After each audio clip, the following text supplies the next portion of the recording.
and Learn morning show with your host, DJ Grace. Come to teach and also with a willingness and open mind to learn. Thank you.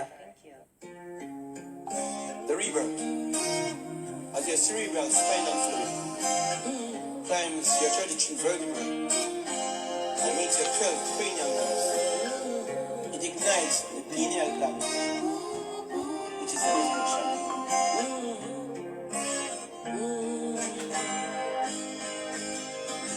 Only you can save you. Only you can free you. Only you can save you.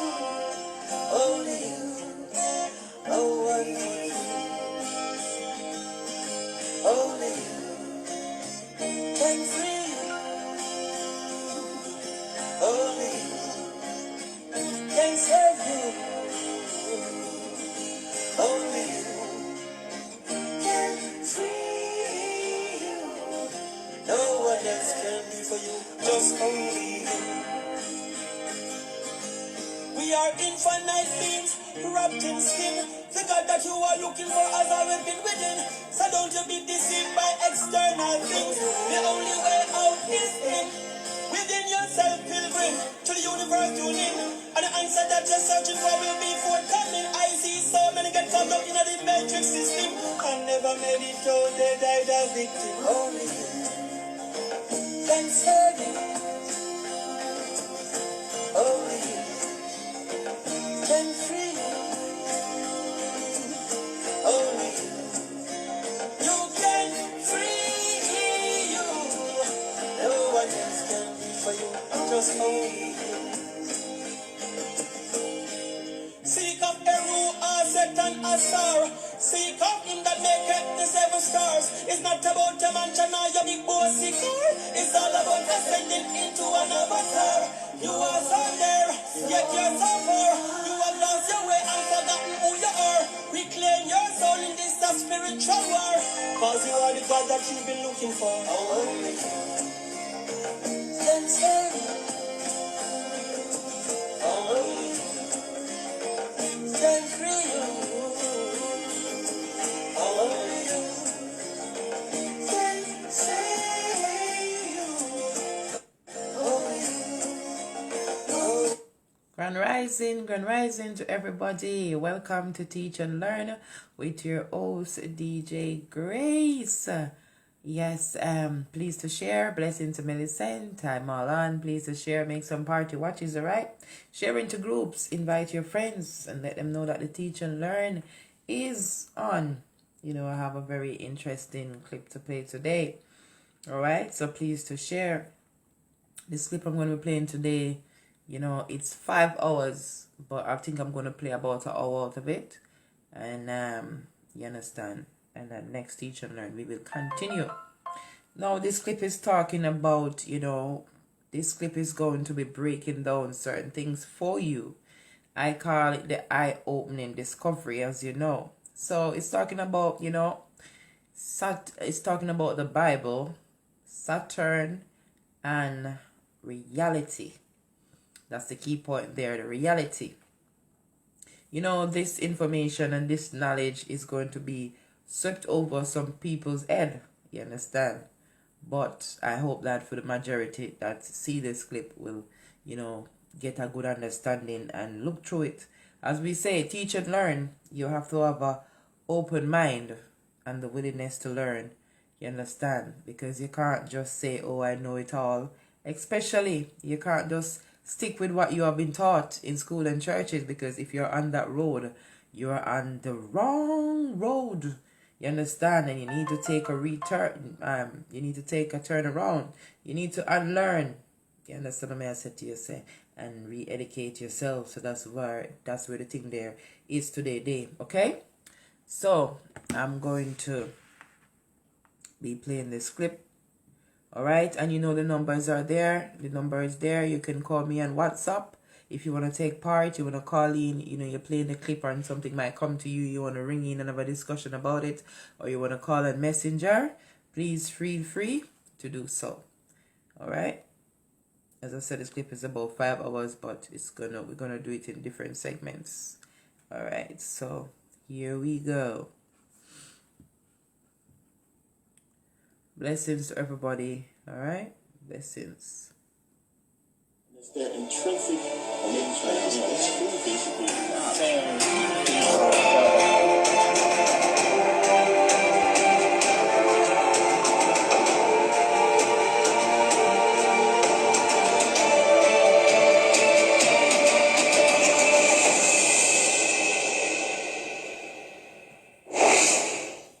Everybody, thanks for watching. Now, this is a video that a lot of people are not going to be ready for. This is a video that's going to go very deep into the Bible, specifically the Old Testament and the whole Garden of Eden story. It's going to go deep into Satan. It's going to go deep into the existence of Satan and what was going on in the whole Garden of Eden story. There's a lot there. It's a lot that went on in there that a lot of people do not realize. But this video might go over a lot of people's head. Now, if you keep up with my videos and you understand the research and what I have been putting out, over the months, then you may understand what I'm saying. But this video is going to go over some people's head. It's going to be hard for a lot of people to understand. So I'm going to have to break it down in a way that everybody can really understand and get it, because it's going to be very deep. Seriously deep. It's probably going to be the deepest video I have done so far, especially, when it comes to this subject. Now, I have talked about Satan before, and the whole thing is, when you first start out doing your research, you are going to run into Satan, because Satan can be found in many different forms, many different names, many different subjects.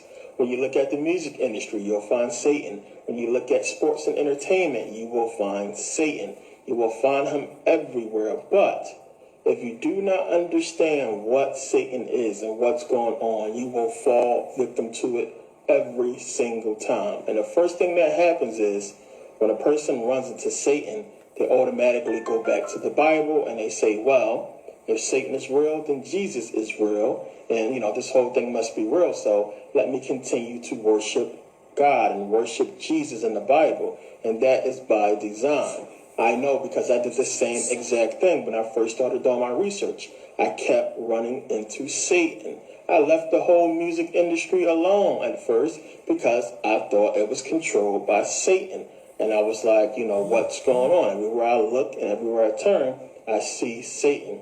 It's not until I did years and years of research that I realized what was going on, what Satan is. And I had to understand it by really studying the Bible and studying what they are putting out. Now, I put out a video before about Satan and Saturn.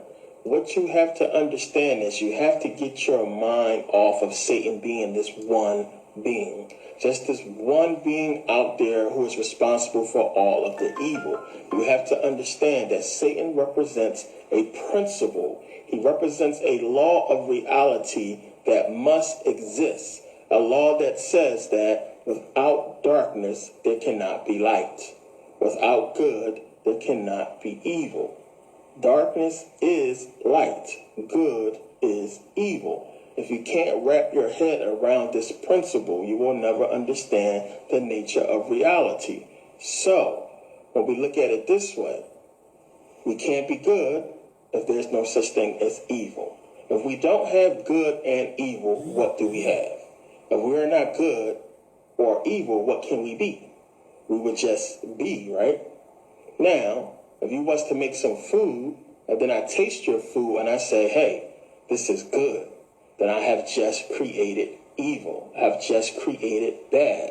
Because the whole purpose of there being a such thing as good means there has to be a bad. There has to be a evil. So as soon as you consciously create good, you have subconsciously created evil. Now, I know it sounds crazy, it sounds confusing, but it's going to make a lot of sense.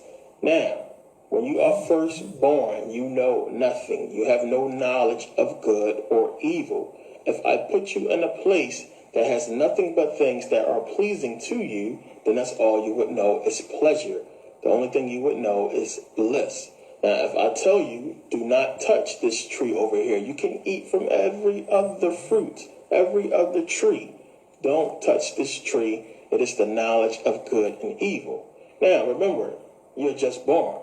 You don't have a concept of good and evil. You don't know what that is. I might as well just tell you, don't touch the tree of Google Gobble. You wouldn't understand what that is because you have no concept of good and evil. All you know is pleasure. That's all you know. So now let's go to the whole Garden of Eden. Let's go to the part about the trees. It says, Genesis 2:9, and out of the ground made the Lord God to grow every tree that is pleasant to the sight and good for food. The tree of life also in the midst of the garden, and the tree of the knowledge of good and evil. Now understand, why would he create a tree of the knowledge of good and evil? So understand the nature of reality. If you have good, you have to have evil. Now, since the tree of the knowledge of good and evil, once you eat from it, it will cause you to die, death, you also have to have a tree of life. A tree that gives life, a tree that takes life. This is duality. This is the knowledge of good and evil. And the tree of life is all about duality. It's all about the nature of reality. You have life and death, good, bad, darkness and light. This is what this whole parable is talking about, but it gets deeper. We know God says, do not eat from the tree. So now what happens? We know Eve, she eats the fruit. She gives it to Adam. He eats the fruit. And they go from only knowing of pleasure to having the knowledge of good and evil, to knowing of shame and embarrassment. Remember, they cover themselves up. So now, as I said, if you don't know good and evil, if you're not a good person or a bad person, then what could you be? You would just be, right? Before they ate the fruit, they were just beings. They had no knowledge of good or evil, right or wrong. They were just existing. So now the whole Garden of Eden story is about duality. Everything has a dual nature there. There are good trees, bad trees. You have man, you have woman, you have good and evil, you have God and Satan. It's all about duality. It's about the nature of reality. It's a parable. So now we know it is Satan that comes and he tempts Eve. And Eve, she succumbs to Satan's temptation. She eats the fruit. She gives it to Adam. They both eat of the fruit. And in doing so, they create duality for their reality. They now understand the dual nature of existence, the dual nature of reality. Now remember, God tells them, if you eat of the fruit, you will surely die. But we see, as soon as they eat the fruit, they do not immediately die. They are still alive. So, what is God saying? He is saying that once you understand duality and you understand the nature of reality, then you will understand that because there is life, there has to be death. There cannot be no death without first life. There cannot be good without evil, period. There is no time until you tell time. I'll give you an example. If you watching TV, you're watching a good movie, or you're out with your friends, and you got to be to work soon or eventually, what happens?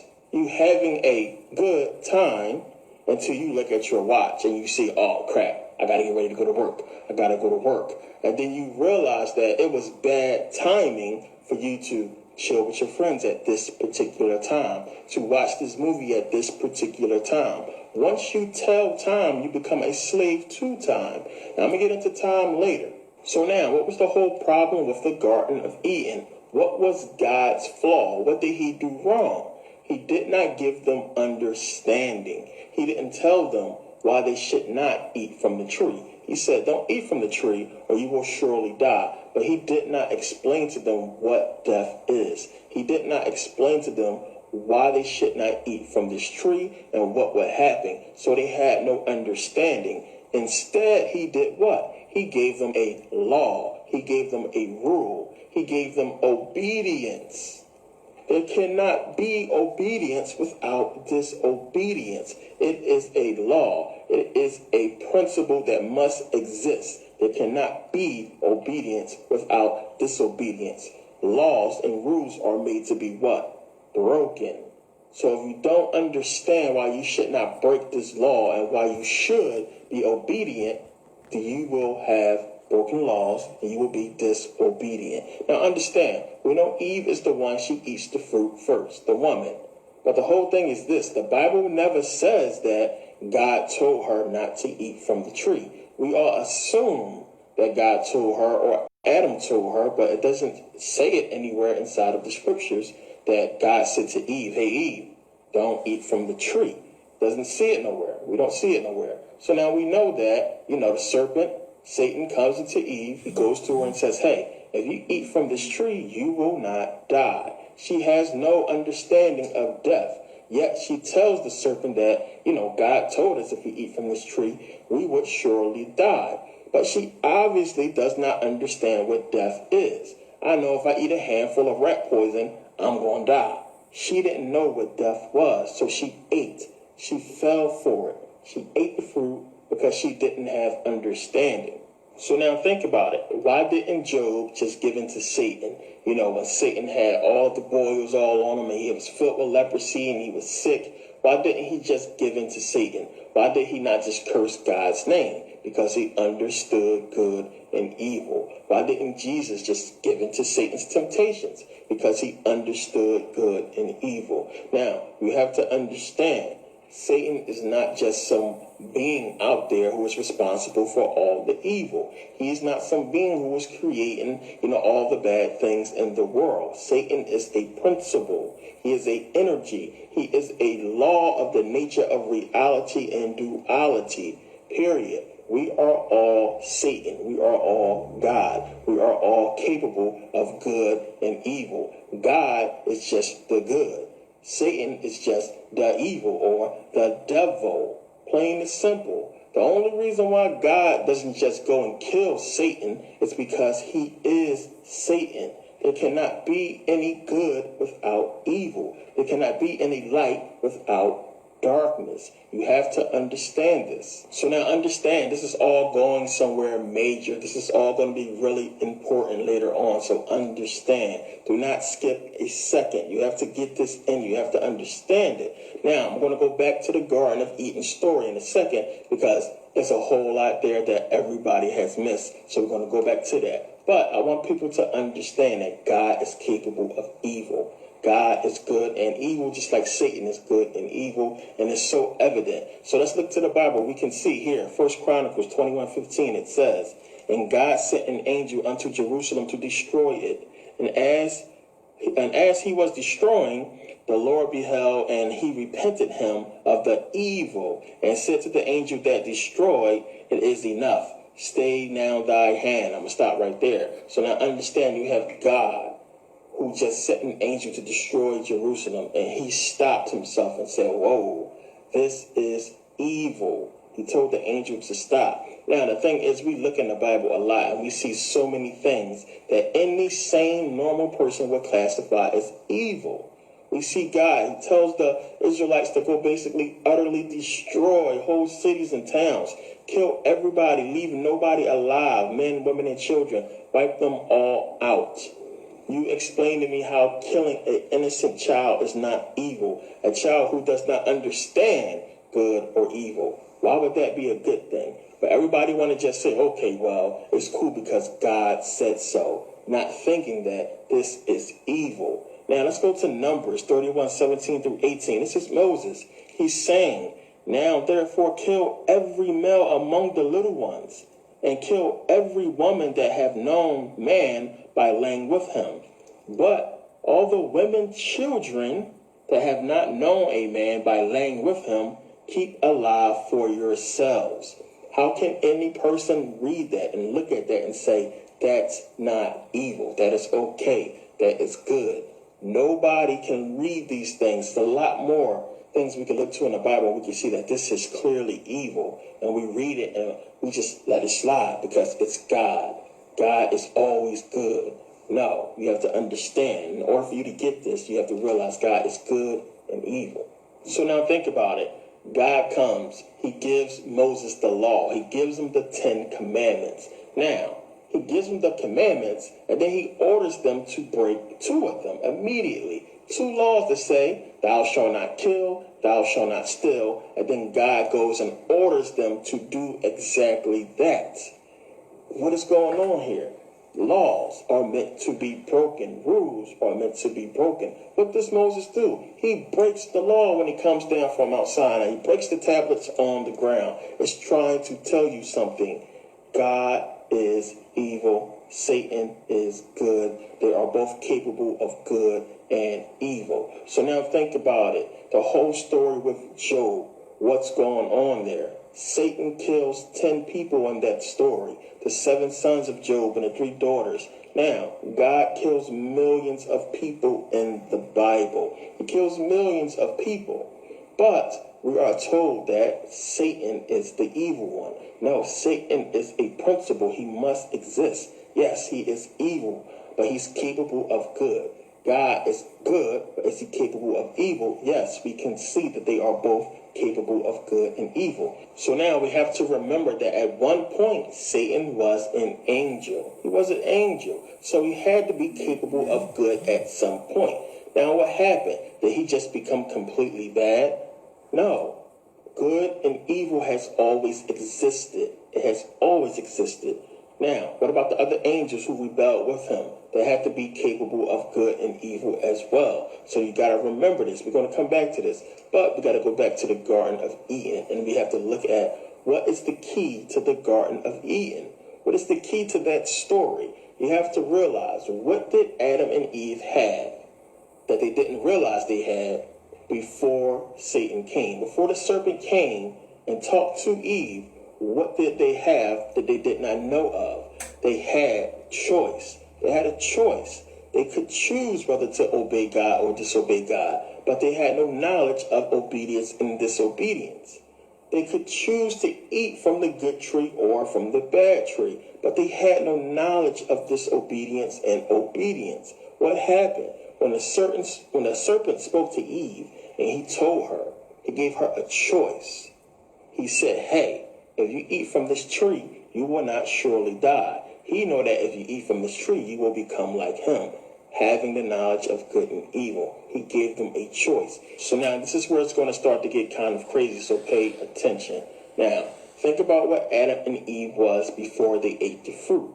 They were just beings. They were just regular, normal beings. They had no knowledge. They didn't know about good and evil. Now, what was God? God was God. And God already knew about good and evil. He already knew that good and evil existed. And he was God because he had this knowledge. So, Adam and Eve had a choice. They could either choose to blindly obey God or to what?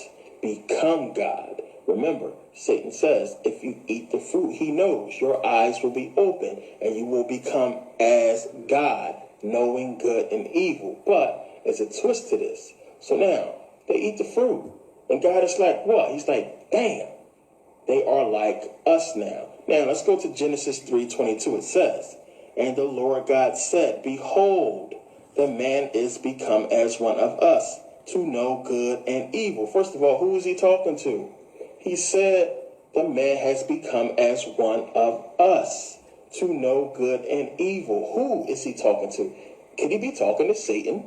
Could he be saying, damn, Satan, they like us now. We both knew about good and evil, to know good and evil. Now, it says, and now, lest he put forth his hand and take also of the tree of life and eat and live forever. So now, pay attention. God basically is saying they are just like us because they know good and evil. He never says they have become gods. He says they are just like us to have the knowledge of good and evil.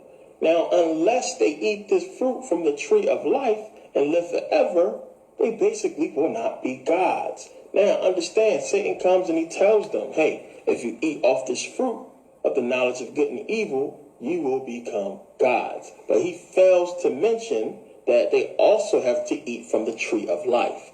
That tree that everybody seems to have forgotten about. I'll say that again. Everybody seems to have forgotten about the tree of life. He doesn't tell them that you got to eat from both trees. Now, what does God do? Let's go to Genesis 3:23 through 24. It says, therefore, the Lord God sent him forth from the Garden of Eden to till the ground from whence he was taken.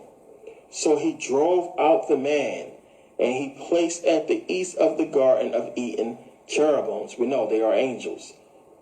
And a flaming sword which turned every way to keep the way of the tree of life. So basically, God said, hey, get the fuck out of here. Get out of here. I'm going to guard the tree of life. Because what was God's purpose from the start? What was his agenda? To keep us from becoming gods. To keep man from becoming gods. So now that Satan came and, threw a wrench into his whole plan and said, hey, eat from this tree, you'll be gods. God like, oh, snap. In order for me to stop this process from being completed, I have to guard this tree of life now. I have to guard it. So he cast them away, kicks them out, said, get out of here. He puts guards in front of the tree of life with flaming swords to guard the tree. Think about what I'm saying here. Now, everybody, we just go and we read the rest of the Bible, forgetting all about that. Wait a minute. It's irrelevant. We want the tree of life. I'm going to give you Exodus and Leviticus and Deuteronomy, and I'm going to give you Matthew, Mark, Luke, and John. I'm going to give you all these other books of the Bible to basically keep you from what? Genesis. To keep you from what? The tree of life. The whole purpose is that tree. We get that tree, we gods. Plain and simple. But nobody goes back and mentions this. Nobody mentions that. Wait a minute.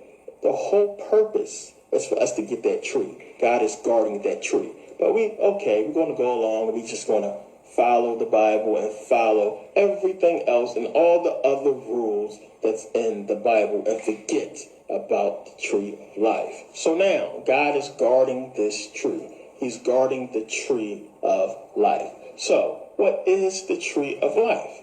Here we go. We all know about this tree. We all know what it stands for. Now, understand, we have the tree of life. We also have the 7 chakras. We went into this whole thing. It's 7 chakras. So now, when I was speaking about, you have your subconscious and you have your consciousness. You have your conscious self, which you are aware of, and you have your subconscious, the one that takes over in the dream state, the one that's basically controlling the dream world, is controlling that reality. So, what is the purpose of this? You must unite the conscious and the subconscious and bring them together. So, what is the purpose of duality? To become one. Plain and simple. This is what the Bible was telling you. The whole book is about duality, whether you realize it or not. The whole book. Now, we have Genesis that really gets into the heart of everything. Now, it's telling you, it gives you the key in Genesis. You have the knowledge of good and evil, and you have the tree of life.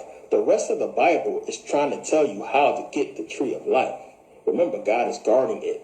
He's guarding it with angels with flaming swords. The rest of the book is trying to tell you how to get past those angels and get to that tree of life. So now understand, what was God doing in the garden? What was he doing there? He was being controlling. He was controlling man. He gave them rules. He basically said, hey, don't eat from this tree. I'll give you everything else that you need, but don't eat from this tree. Why? Because he didn't want us to become gods. He didn't want us to become like him. So he was trying to deceive Adam and Eve to staying obedient, to being under him. This is what was going on in the garden. Realize this. So now we understand that Adam and Eve, they do not become gods. We know they eventually die. And we know that God, he floods the whole earth. He kills everybody off except for Noah and his family. And he basically starts the whole thing over again. So what eventually happens? Moses comes along and God does what? He gives them laws, just like he gave Adam a law. He said, don't eat from this tree. He gives Moses the law, the 10 Commandments, and says, hey, everybody is to follow this. I want obedience. You can't do that. I'll be jealous. I'll kill you. I'll kill them.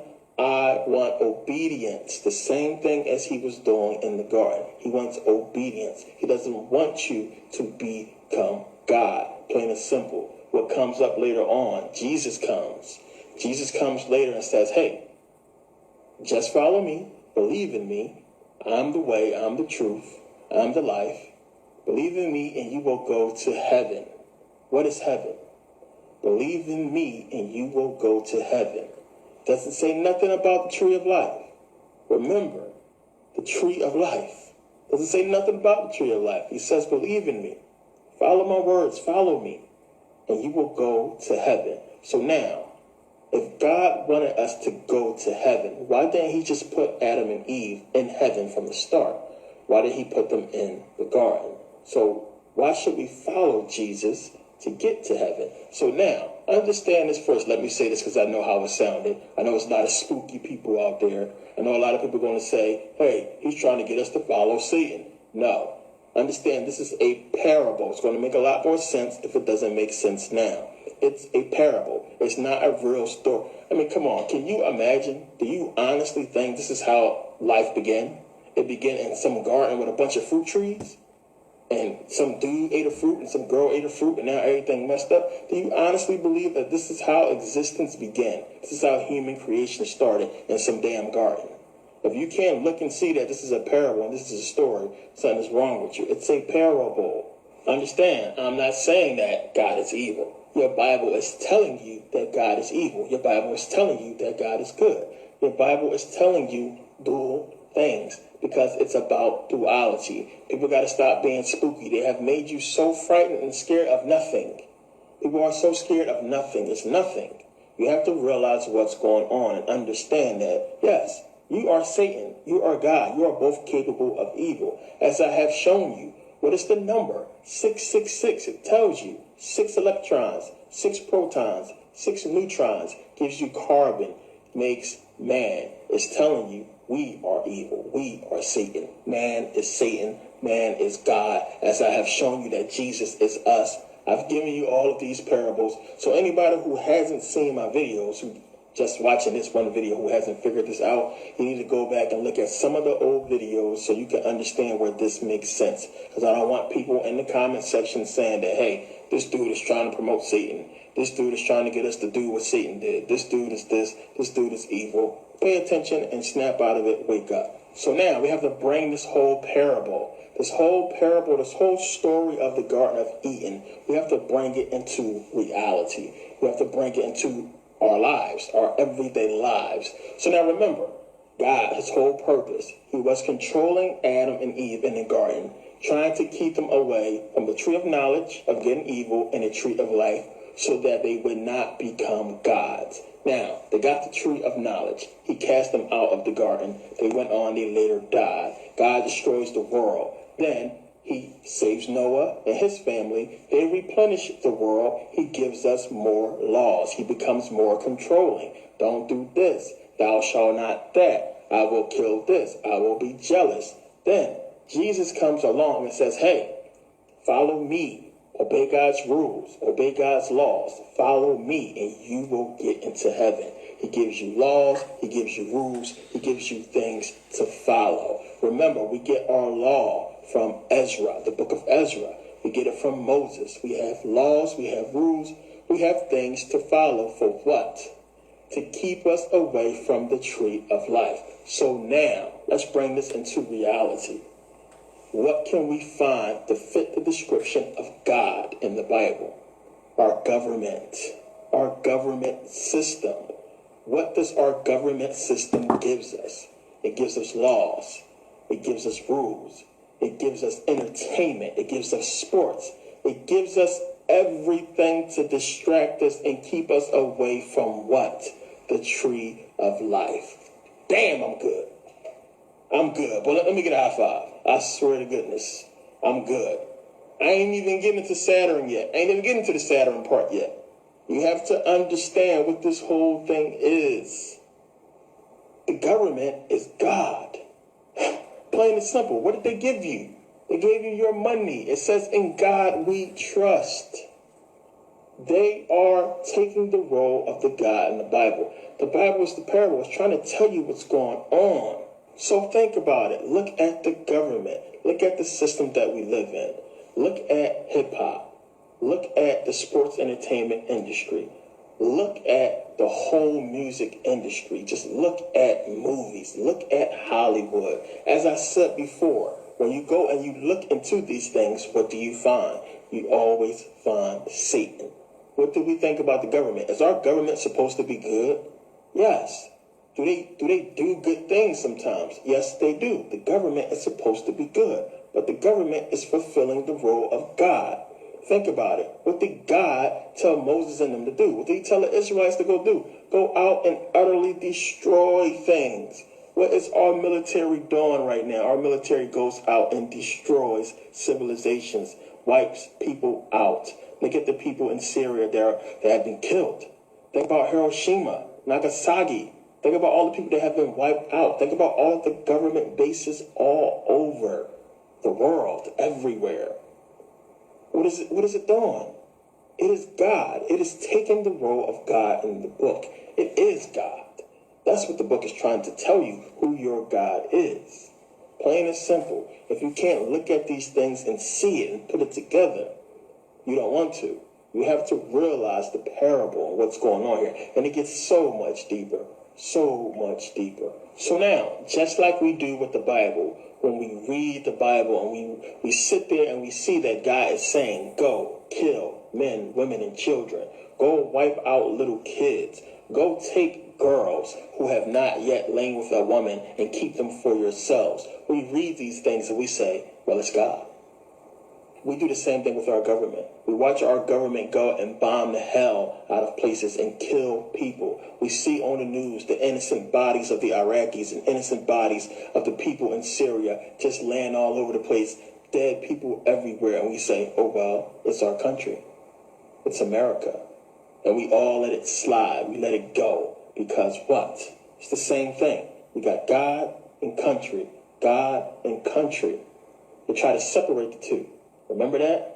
It's the same thing. Can't get around it. So when we look at this whole entertainment industry, we got movies. We got movies that talk about angels and good things. Movies about, the good guy winning. Good guy versus the bad guy, always. It's always a protagonist and an antagonist.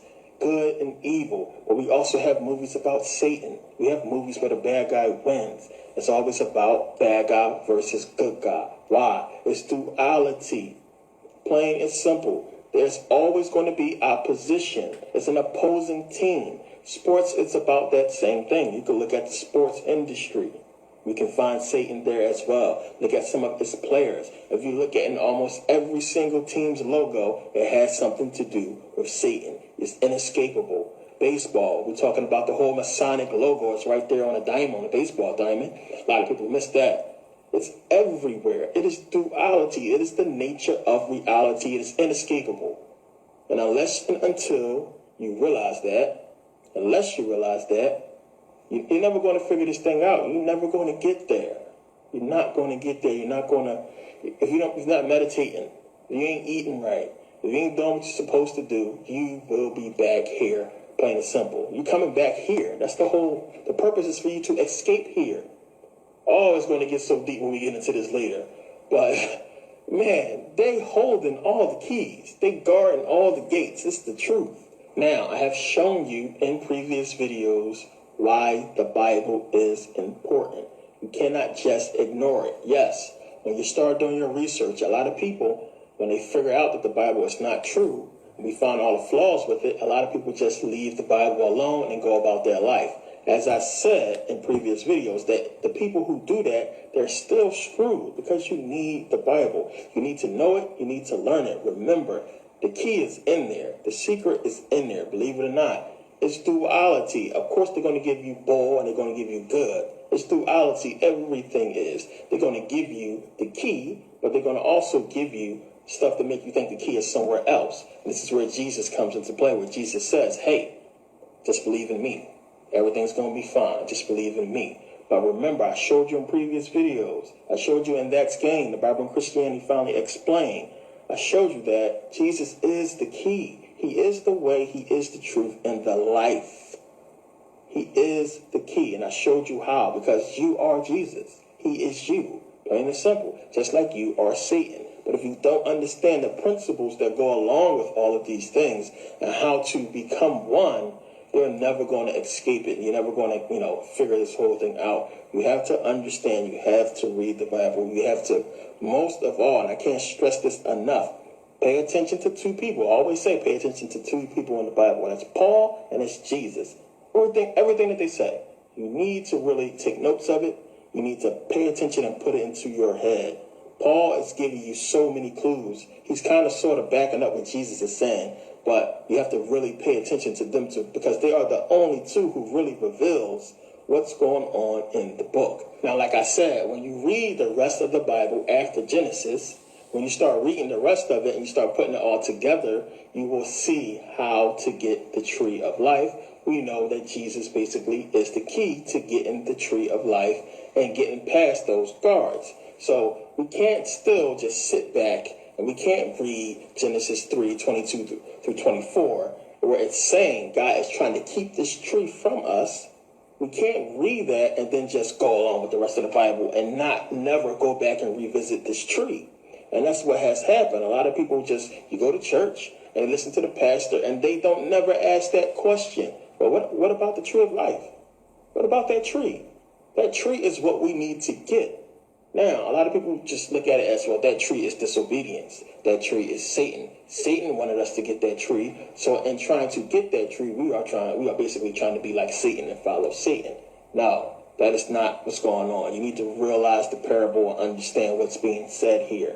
No matter what. People just sit around and they act like everybody's just all goody two shoes and everything is all good and nobody is capable of evil. The things that Satan do in the Bible, which is basically kill people, you do in real life. People do far worse. You got people setting people alive, on fire alive, burning people alive in this world, killing babies. They don't get no much more evil than killing a baby. I mean, you got to be a sick, evil mother to kill a baby, to kill an innocent child. You got to be a sick person to set somebody on fire. It don't get no more sicker than that. Plain and simple. You have to be a sick person to watch millions of people starve to death when you got infinite money to feed them all, to make everything better. But it's duality. You got the rich, you got the poor, you got the good, you got the evil. You got left, right, up, down. It's inescapable. It's all throughout reality. It is a universal law that we can't escape in this reality.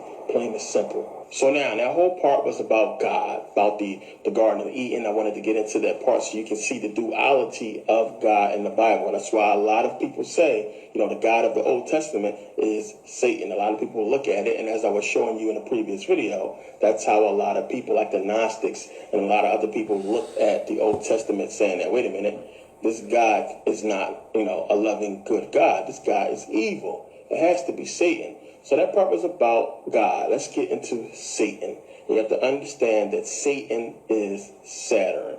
Long before modern day religion, long before the religions we know today, you have to understand there was the worship of Kronos. You will find the worship of Kronos all throughout the ancient world. We're talking about the golden age of man. Now, when you look at Greek mythology is basically, disguising the worship of Saturn, the worship of Kronos. And as you study Greek mythology and you study Saturn, you will start to see where they look exactly alike. You'll start to find the same names, the same terminologies. They disguising it as Greek mythology, but it's really still the worship of Kronos. So now when you start looking at Golden Age, Bronze Age, and when you start looking at ancient Greek and ancient Roman mythology, you're going to start to find the Saturnians. And the Saturnians worship Kronos. Kronos, of course, is the god of Saturn. He is the god of time. All that happened was Saturn became Satan. It's just that simple. That's all they did. They just changed Saturn unto Satan when they created the Bible. That's all. No matter what name you want to put Satan in, no matter how you want to express Satan, it all goes back to Saturn. It's inescapable when you start doing the research, and you're going to see that here. Now, Kronos. Kronos is the god of time. When you start looking at all the symbolism that surrounds Saturn, we know about, Capricorn. Capricorn rules Saturn. Capricorn is the goat. It rules Saturn. That's where we get Baphomet. So now, when we look at the planet Saturn, there's a storm in the North Pole. The storm in the North Pole is shaped like a hexagram. And we know from the hexagram we get the square. From the hexagram we can get the star, the 5-pointed star. It's something big, something strange, and something never seen in the universe before.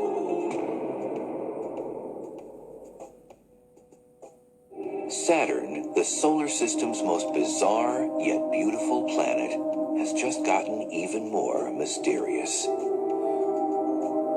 In 1979, the Voyager spacecraft showed a perfect geometric form over the North Pole. In October 2006, the Cassini craft found that it is still there. It's just bizarre, and it sits there kind of still. It doesn't move with the planet. The pole, there's a hexagonal feature, a 6-sided polygon that encircles the pole at about 78 degrees north latitude. And it's sitting there as a set feature.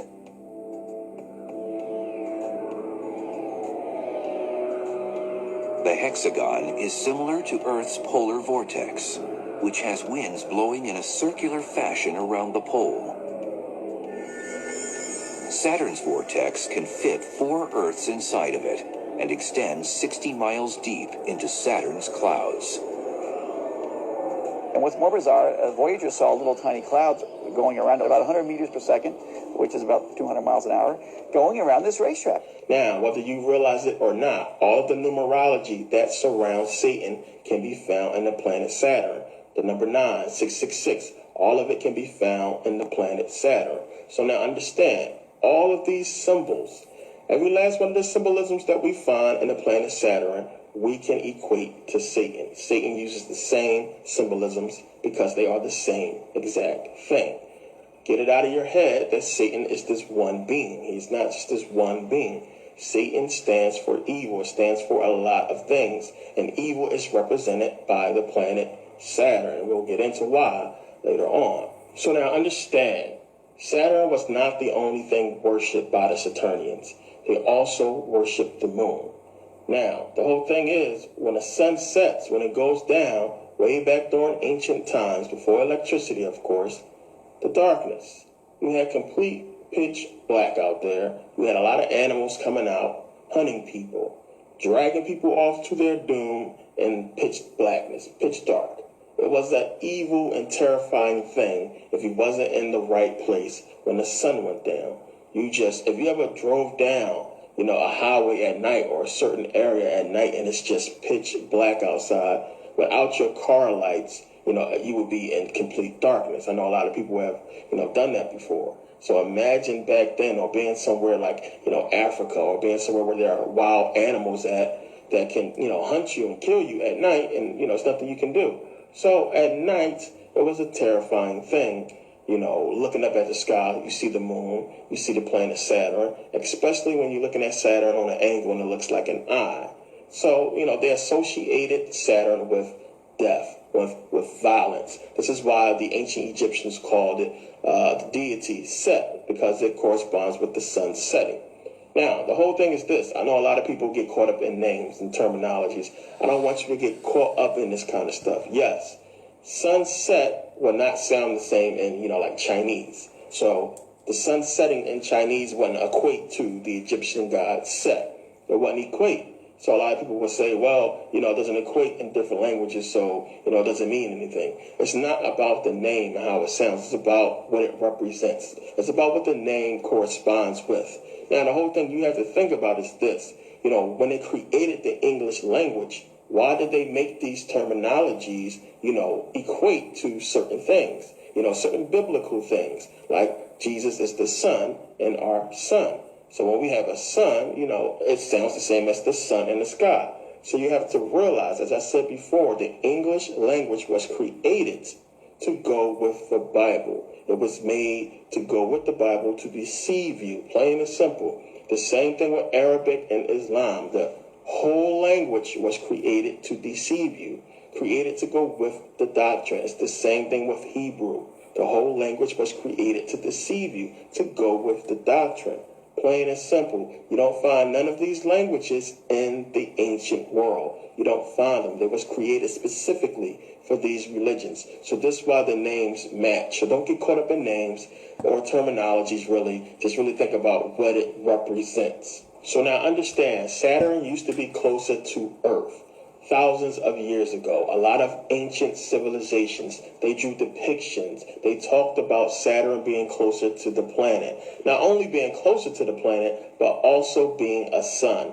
A lot of researchers, a lot of scientists have written about Saturn being a sun and Saturn being closer to our planet. Let's take a look at a couple things. In 1944, C.E.R. Bruce wrote, in fact, it may well be that both Jupiter and Saturn were at one time minor stars, and that their satellite systems were formed as the result of minor or planetary nova outbursts. William Mullen wrote, 1973, Velikovsky had suggested that as a result of disruption, Saturn went through a short nova-like phase in which its light would have obscured everything else visible from Earth. 1977, Eduardo Cardona wrote, Diodorus Siculus was not the only writer of antiquity who stated that the Babylonians called Saturn the sun star. Hyginus also expressed his opinion that Saturn was called the star of the sun among modern Assyriologists. It seems as if Thompson was one of the first to notice that the Babylonians designated the planet Saturn as Shamash. Yet Shamash, as a cursory glance through any work on Assyrio-Babylonian mythology will show, was very much like the Egyptian Ra, the usual Babylonian name for the sun. Now, 1979, Manuel Velikovsky wrote, my conclusion that as a result of its interplay with Jupiter, Saturn became a nova. I found confirmed in many ancient sources in which Saturn is regularly associated with brilliant light.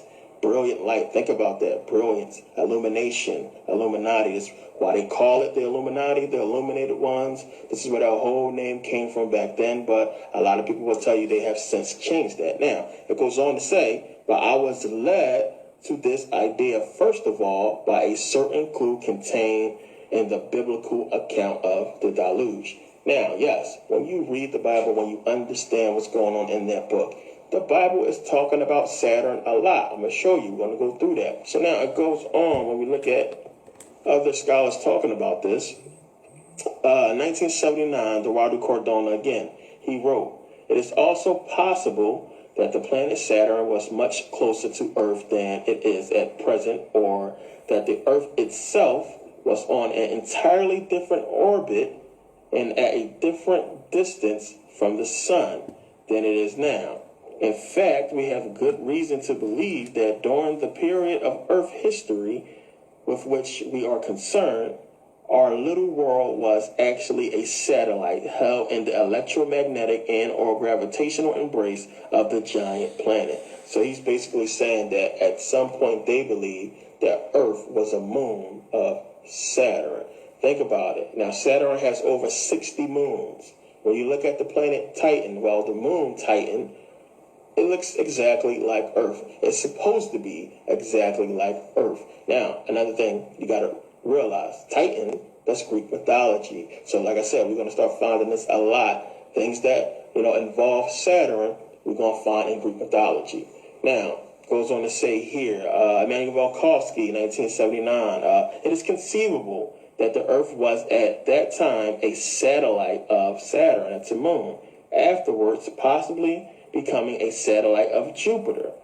Now, 1979 again, Velikovsky has suggested that many thousands of years ago, but still within human memory, Earth might have been a satellite of Saturn.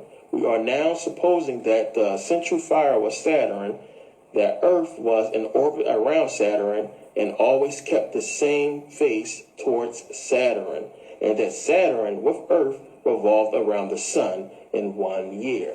Now, here you have these people, they've been doing the research. I know a lot of people have never heard about this, but when you do the research, you'll see. It's too many people talked about it back then during ancient times about Saturn being, closer to Earth. They worshipped it.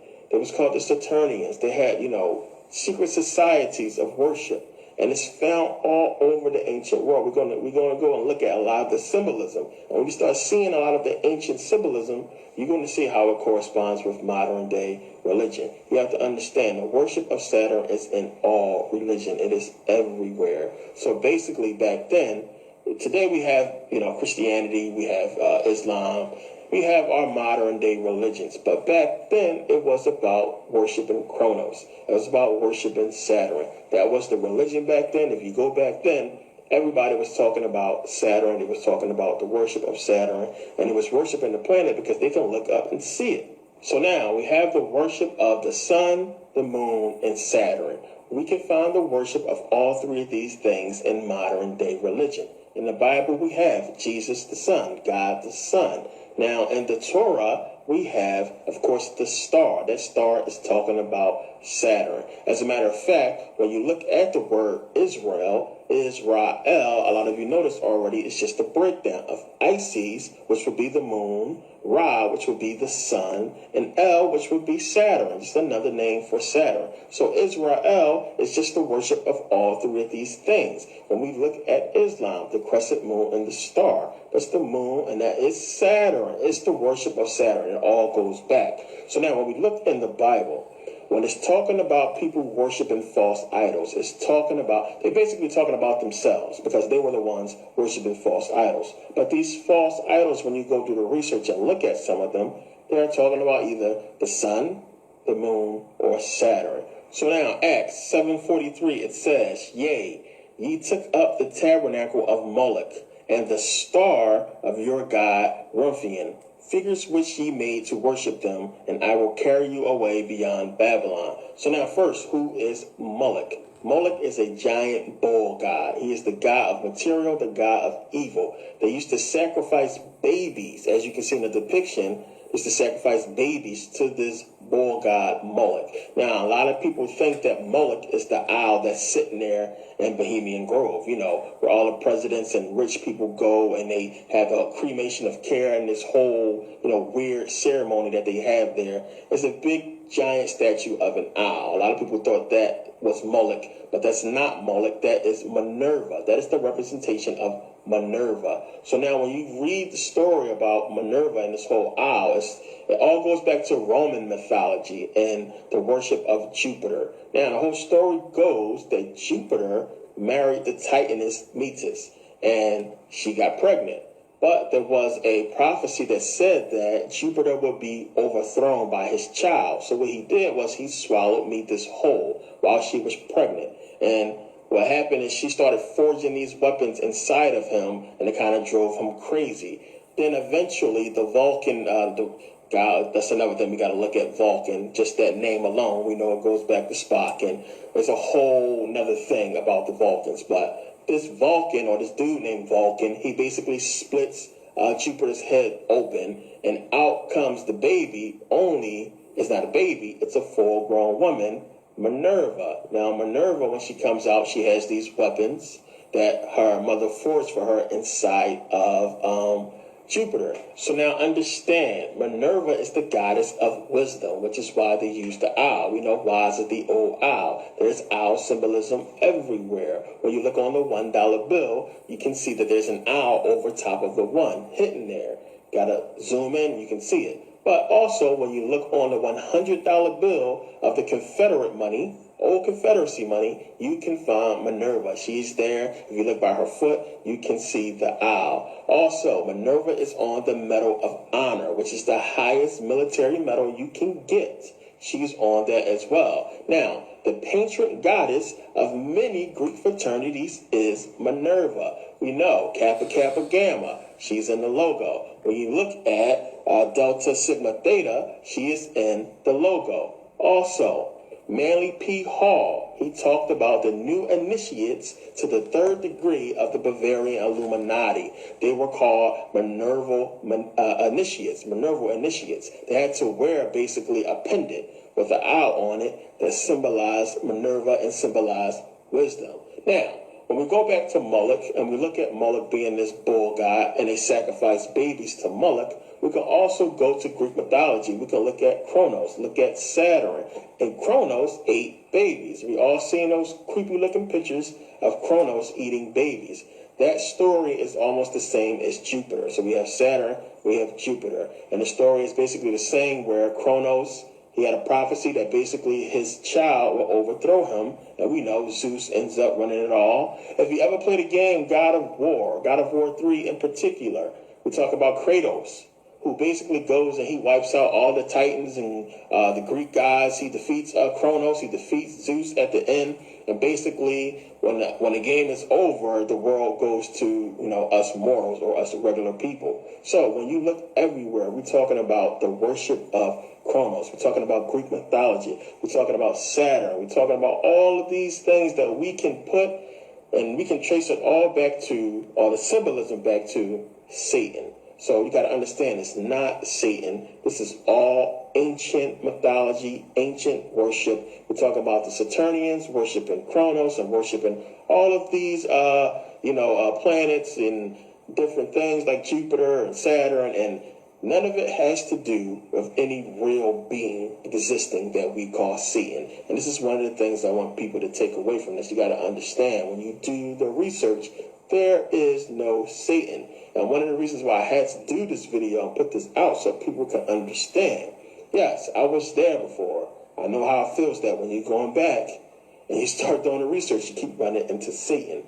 Gotta keep doing research and understand that this is all mythology. None of this stuff is real, but there's a lot more to Saturn, obviously, and we're going to get into that. So now let's go back to Acts 7:43 in the Bible when it's talking about the worship of Remphian.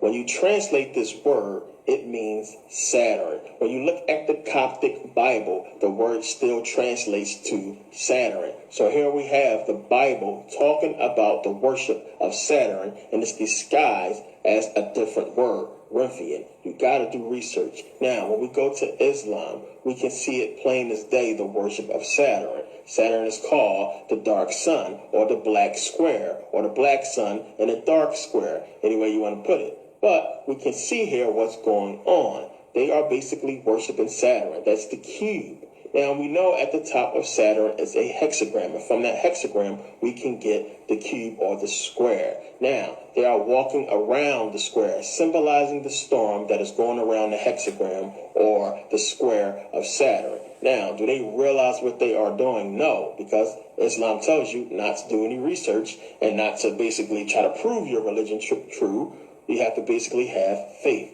But truth is truth, and obviously the religion is not based on truth. So now when we start looking at Islam, when we start looking at the logo or the symbol they have there of the crescent moon and the star. Now when you start doing research on moon mythology, you find out about Al-Elah. Now Al-Elah was a moon god. All they did was basically shorten the name to Allah. Now Al-Elah had 3 daughters, Al-Lat, Al-Uzza, and Manat. They were moon goddesses. Now you'll also find the worship of Hubble. Hubble was always depicted with the moon, the crescent moon.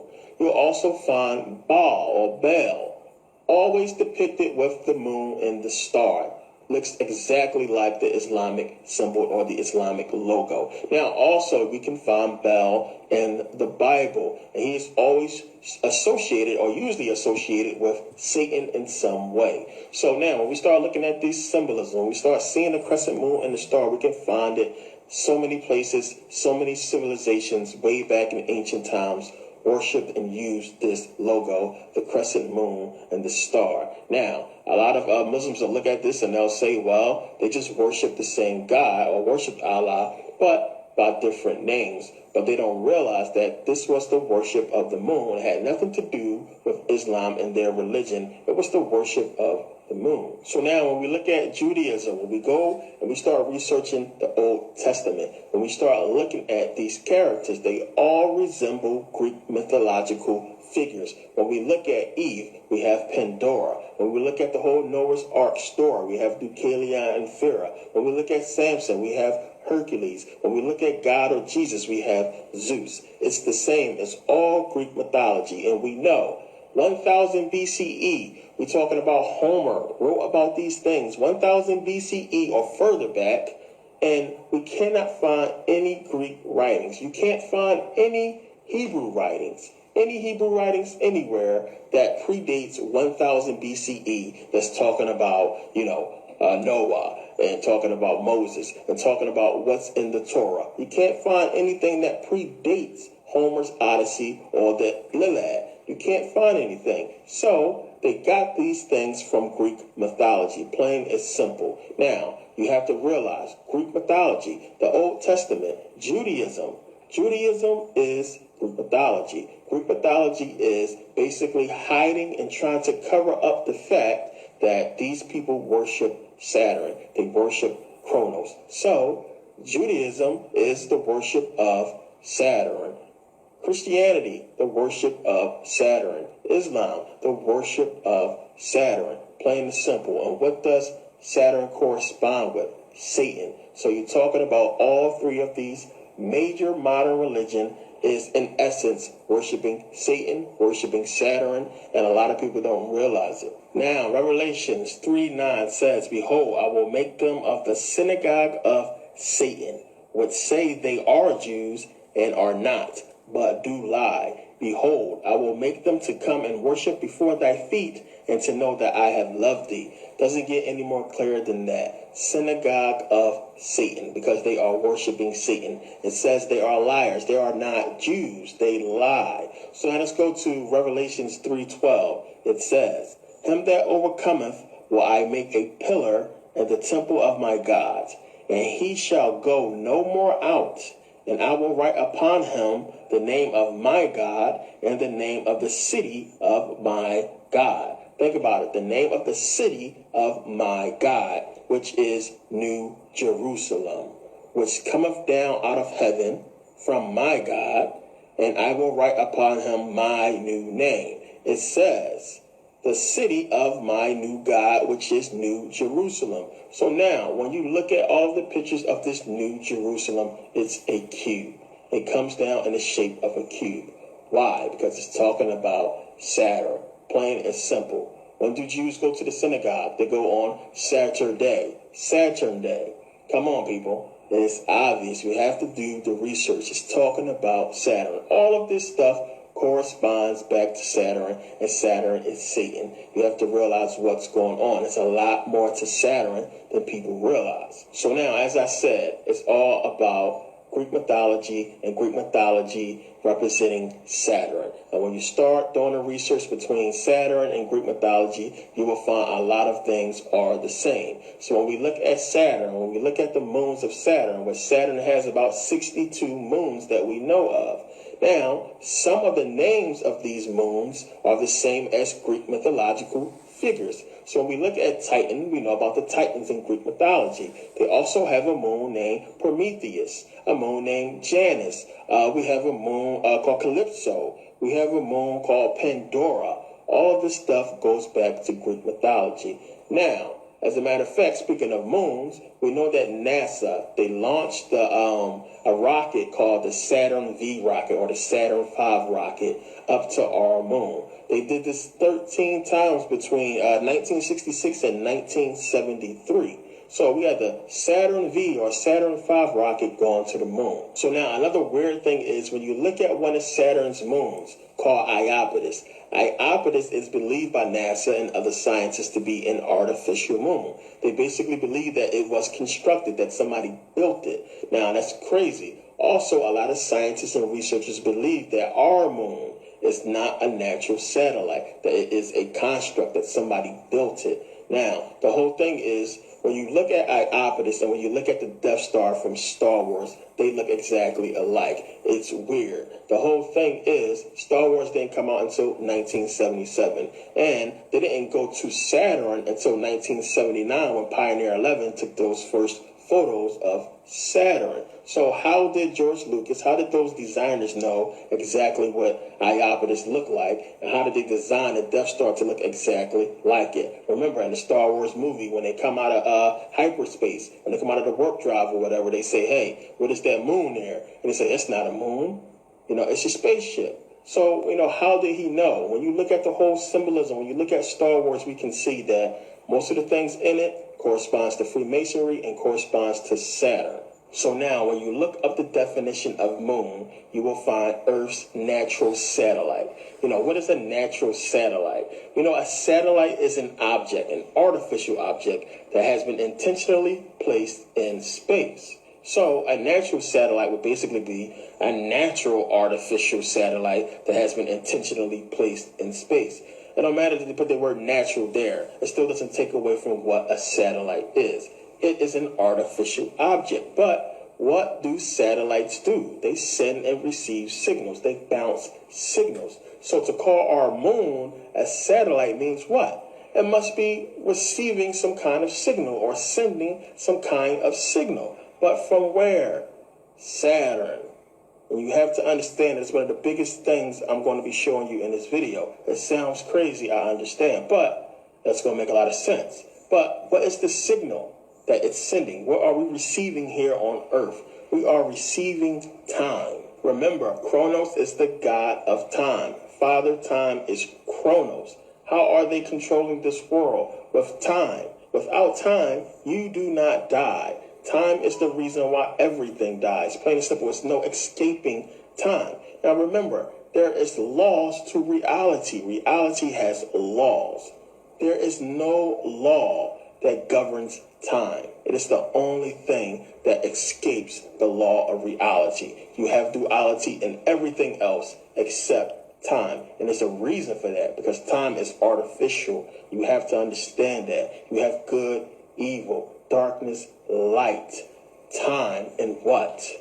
You can't reverse time. You can't retract time. You can't reverse the aging process. Time escapes the laws of reality, which means it is artificial, and you have to understand that. You have to really get that in your head. It's time. I know it sounds crazy, but it's going to make a lot of sense as we go along. So now, what exactly is coming from Saturn? Let's take a look. Astronomers have found one ring to rule them all, not in the land of Mordor, but around Saturn, our solar system's Lord of the Rings. In a patch of sky pretty far out from Saturn itself, Spitzer detected this telltale band of infrared light. While the image covers only a small area, it reveals a segment of something much bigger. The largest ring ever seen around Saturn or any other planet. How could such a large ring remain a secret for so long? While it is huge, the ring is insubstantial. Its diffuse particles are dark and reflect very little visible light. You could compare it to Tolkien's story of the Lord of the Rings. The Elvish script identifying the One Ring of Sauron only becomes visible when it's heated in fire. This largest ring of Saturn was only discovered from the glow of its heat in the infrared. So now understand, our moon is picking up what Saturn is putting out, and it is basically broadcasting it to Earth. It is creating time. Time changes our reality. It changes our perception of reality. Now listen, this is the seal of Saturn. Now what is a seal? A seal is designed to keep things in, to keep things trapped. Now, you've seen this seal before. It looks like your Bluetooth logo. Now, with Bluetooth, I can send you something, a message wirelessly. I can send you a file wirelessly to your phone or to your computer or tablet. So you see this seal everywhere. You see this seal of Saturn all over the place. When you look at communications towers, look at them. What are communication towers designed to do? Broadcast things, to send signals, to bounce signals. So when you look at these towers, we can see the seal of Saturn in a lot of things. You can find it in gates. You can find it all over the place. This is what it's talking about. It's the seal. It is time. Time controls everything. Remember, back in the garden, what did God want to do? He wanted control. If he wanted to control people, Time is the way to do it. Now, have you seen the movie They Live with Roddy Piper? I talked about this in a previous video. Now, in that movie, it's basically about these aliens or these beings controlling Earth. Now, they put subliminal messages everywhere, messages telling people to obey. That's where we get the whole t-shirts and the hats that people wear now saying obey. Comes from that movie. Now, in that movie, unless you have these glasses, you can't see what they look like, you can't see who they are, you can't see what they are doing. So Roddy Piper gets a hold of these glasses and he finds out what's going on. Now remember, at the end of that movie, he goes and he destroys the satellite. Now when he destroys the satellite, what happens? Everybody can see, reality as it is. They can see what's going on. They can see the people and what they look like. So now, that whole thing is basically a parable. It's a metaphor for what happened if you destroy the moon. Now, when you go back and you look at how many movies, it's so many movies where the moon gets destroyed, where the moon gets, messed up. Now, when you go look at the movie called The Time Machine, in the movie The Time Machine, the moon gets destroyed. Now, there's two weird things in that movie that they show. One, they show the moon, and they show the dark side of the moon, the back of the moon. And on the back of the moon, it's a whole city. It's a city there, structures there. Now, that's something that had nothing to do with the movie, but they showed that part. But then they also showed the moon is destroyed. There's a lot of movies where the moon is destroyed. In Oblivion, the movie with Tom Cruise, the moon is destroyed. And then the Professor 2, the moon gets destroyed. And Titan AE, the moon is destroyed. There's so many movies we can go to and we can look and we can see where the moon is destroyed or the moon is, messed up or something happens to the moon. So now there's a lot more to this whole time thing. Time and the moon and time as relation to the moon and Saturn. It's a lot more to it. Now, I have a series I'm going to do on quantum physics. I have to do that first because a lot of people is not going to be able to understand what's going on when I start getting to this whole thing about time and the moon and everything like that until I do the series on quantum physics, which is why this video is part 1. I'm going to do a part 2 of this video, but first I have to do the series on quantum physics. Now, I went out and I bought a brand new, I went online actually, and I bought an expensive ass camera. I bought some green screen and lighting and a bunch of professional stuff. So when I do the series on quantum physics, when I do the part 2 to this video, it's going to be way more professional. Everything's going to look cool. It's going to look a lot better. I am a graduate of film school, so my videos should look a lot better than what they do. And I know the sound quality has been awful. I went out and I bought a bunch of stuff. I didn't go out, as I said, I went online and I bought a bunch of stuff, to make the videos look a lot better and to have better quality and to give you better videos. So, I did that, spent some money. And the next videos, I think I got one more video after this I'm going to do. But after that, when I go back to America, I got professional camera, green screen. I got a lot more stuff. I'm going to be doing a lot better videos when I go back home, when I get back to America. So then I'll release eventually the whole series on quantum physics and quantum mechanics. I'll release that. Then I'll eventually come out with part 2 of this video. But we're not done yet here.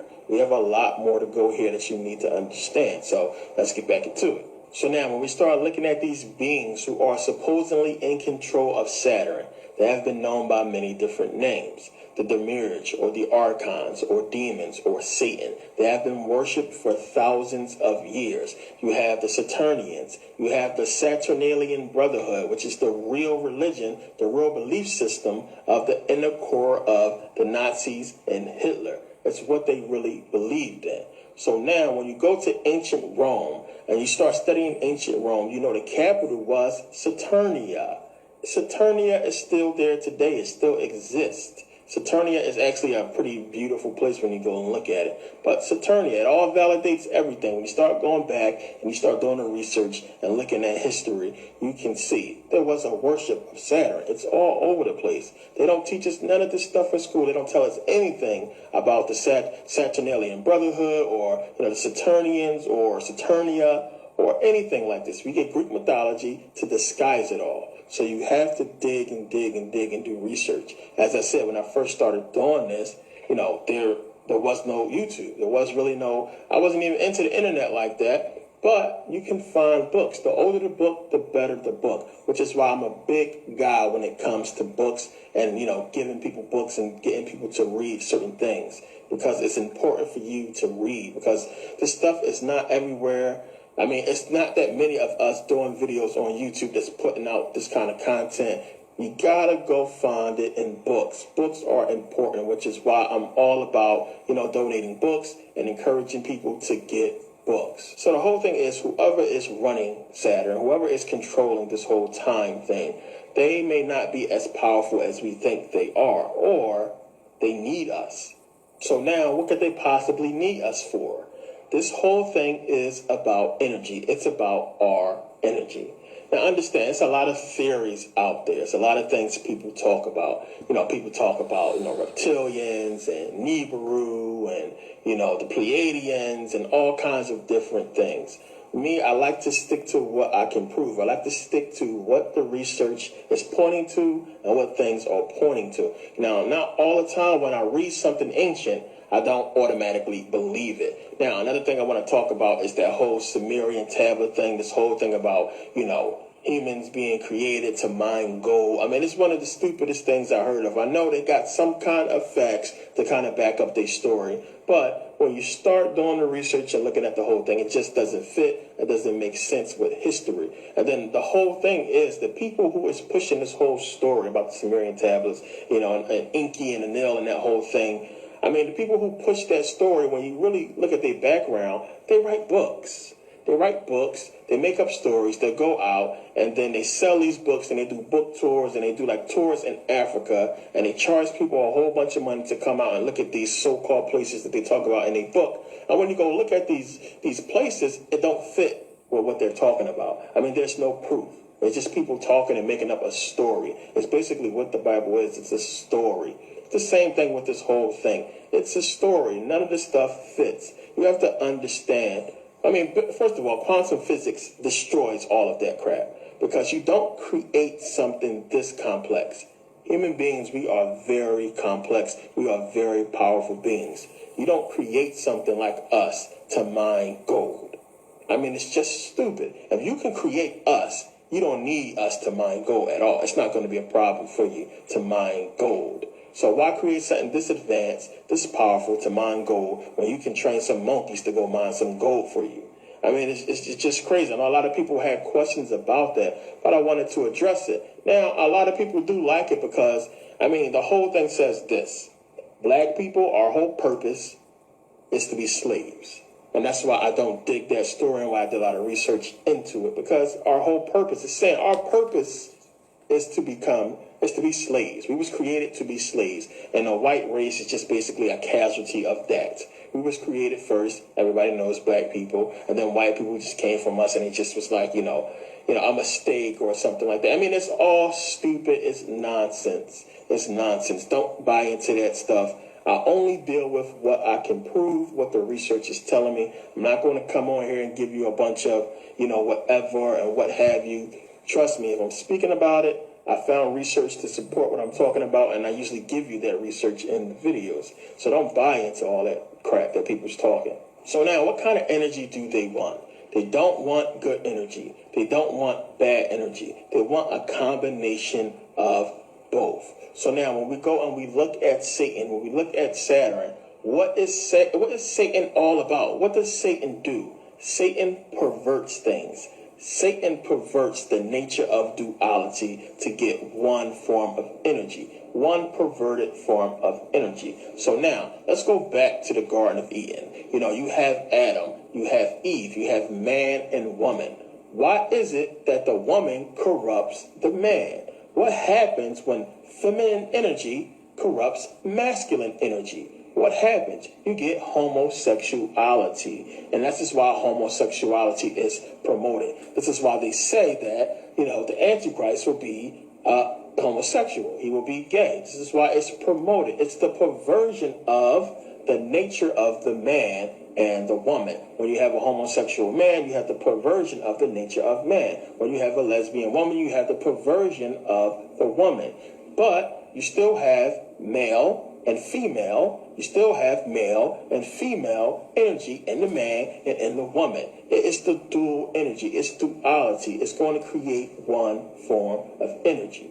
Now, let me say, and as you should understand, I don't have any problems with any gay or LBGT people or anything like that. You are who you are. I have no problems with anybody. Now, that being said, when we look at Baphomet, when we look at the goat of Mendez, when you see him, you can see he has female breasts. He has like a male body. When you look down, you can see the double helix of DNA, symbolizing the uniting of male and female energy, represented by the goat, which we know Capricorn governs Saturn. It is ruling Saturn, the constellation Capricorn, which is the goat. So basically, this symbol is basically talking about what I just said. Male and female energy combining, being ruled by Saturn, and it's pointing to Saturn when you look at the image. It's all about Saturn worship. It's all about the male and female, the masculine and feminine energy, yin and yang. Yin, you have feminine negative energy. Yang, you have masculine positive energy. A lot of people will say, well, why is the female negative? Now, when you go back to the Adam and Eve story, remember I have shown you the whole Adam and Eve thing is speaking about atoms. It's not Adam, a man, it's atoms that it's talking about. So when you look at an atom, you know we have electrons, neutrons, protons. So the electrons are feminine. They are negative energy. The protons is positive energy. The protons symbolize male. The electrons symbolize female, as well as the neutrons. So, you have the nucleus in the middle, which is a combination. This is what it's talking about. It's all about the atom. It's always about this energy. Now, when you go to the Jewish Bible, we're talking about the Torah, and you look at the Adam and Eve story there, Eve is not in there. It's talking about Lilith. Now, remember, in that story, Lilith is basically the companion or the first wife or whatever of Adam. The whole thing is Adam, he tries to get her to be obedient to him. And she's like, hell no, she ain't having it. So she leaves. And when she leaves, she becomes a demon. She ends up becoming evil or negative. It's just a story that they're trying to talk about involving the Adam. Now, the whole thing is when Lilith leaves, she hooks up with Samuel. And when she hooks up with Samuel, stuff happens. Now, when you go and you look at the story, it's talking about basically Baphomet. It's talking about the Adam. And when you look at the symbol here with Baphomet, you can see it spells out Lilith and Samuel. This is where it all goes back to. No matter where you look, you're going to find Saturn, you're going to find Satanism, you're going to find the worship of Saturn and Kronos, and everything that we've been talking about so far in this video with the goat and the constellations and the sun and the moon. It's everywhere. It's inescapable. So now understand, all is not lost. We are not hopeless. That's one of the reasons why I wanted to make this video, so people can stop being so scared of this whole Satan thing. And you need to understand your own power, and that these beings or whoever they are and these people are terrified of us.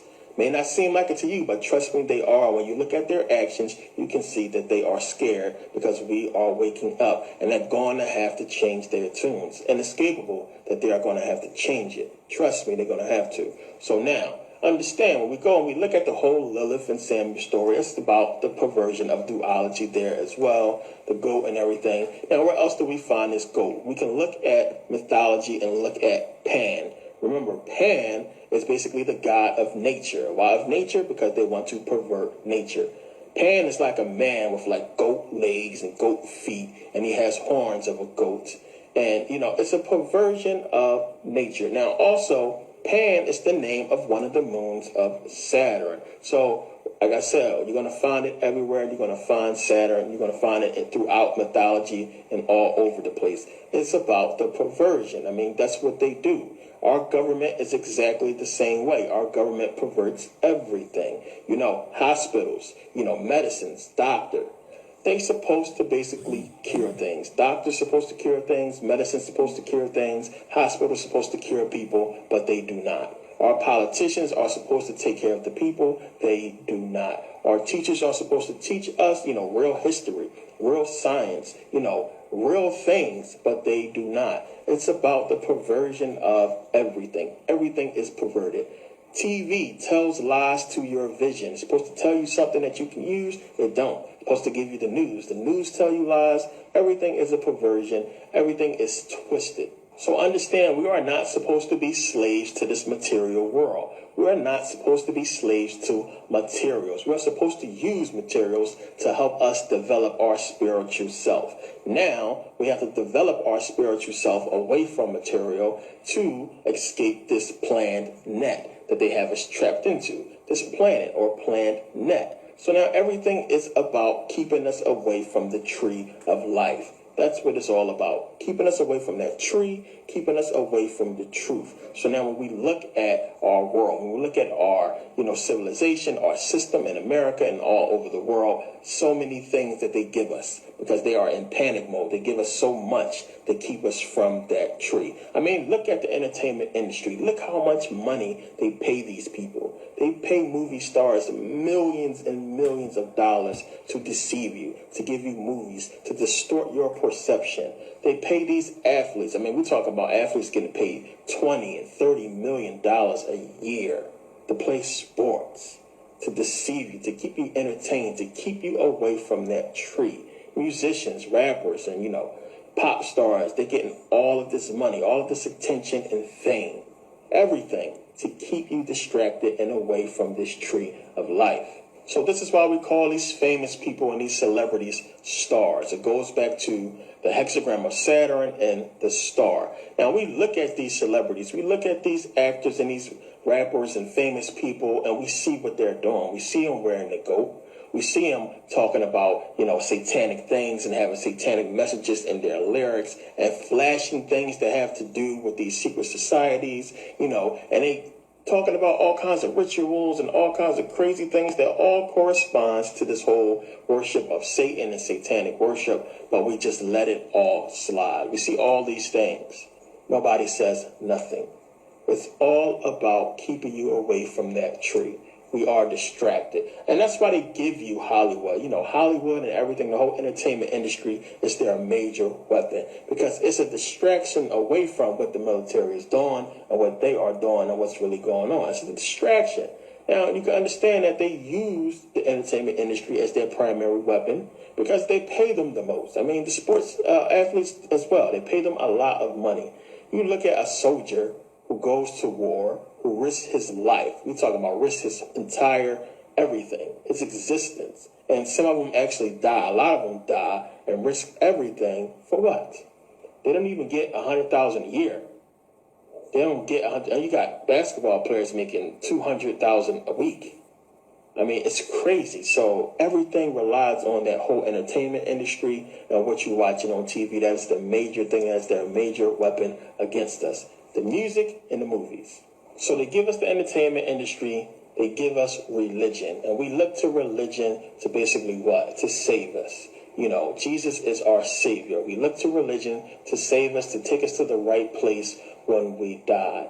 But as you have seen, and I know you do research yourselves as well, you can see that all religion leads back to what? The worship of Saturn. It's basically all the worship of Satan and Saturn, all within these religions, the major religions. So now I've shown you that God is capable of evil. We can see God is capable of evil in the Bible, and he tells you to do evil things. When you look at what's going on, it's evil. So you have duality there. You have good, you have evil. But what about Jesus?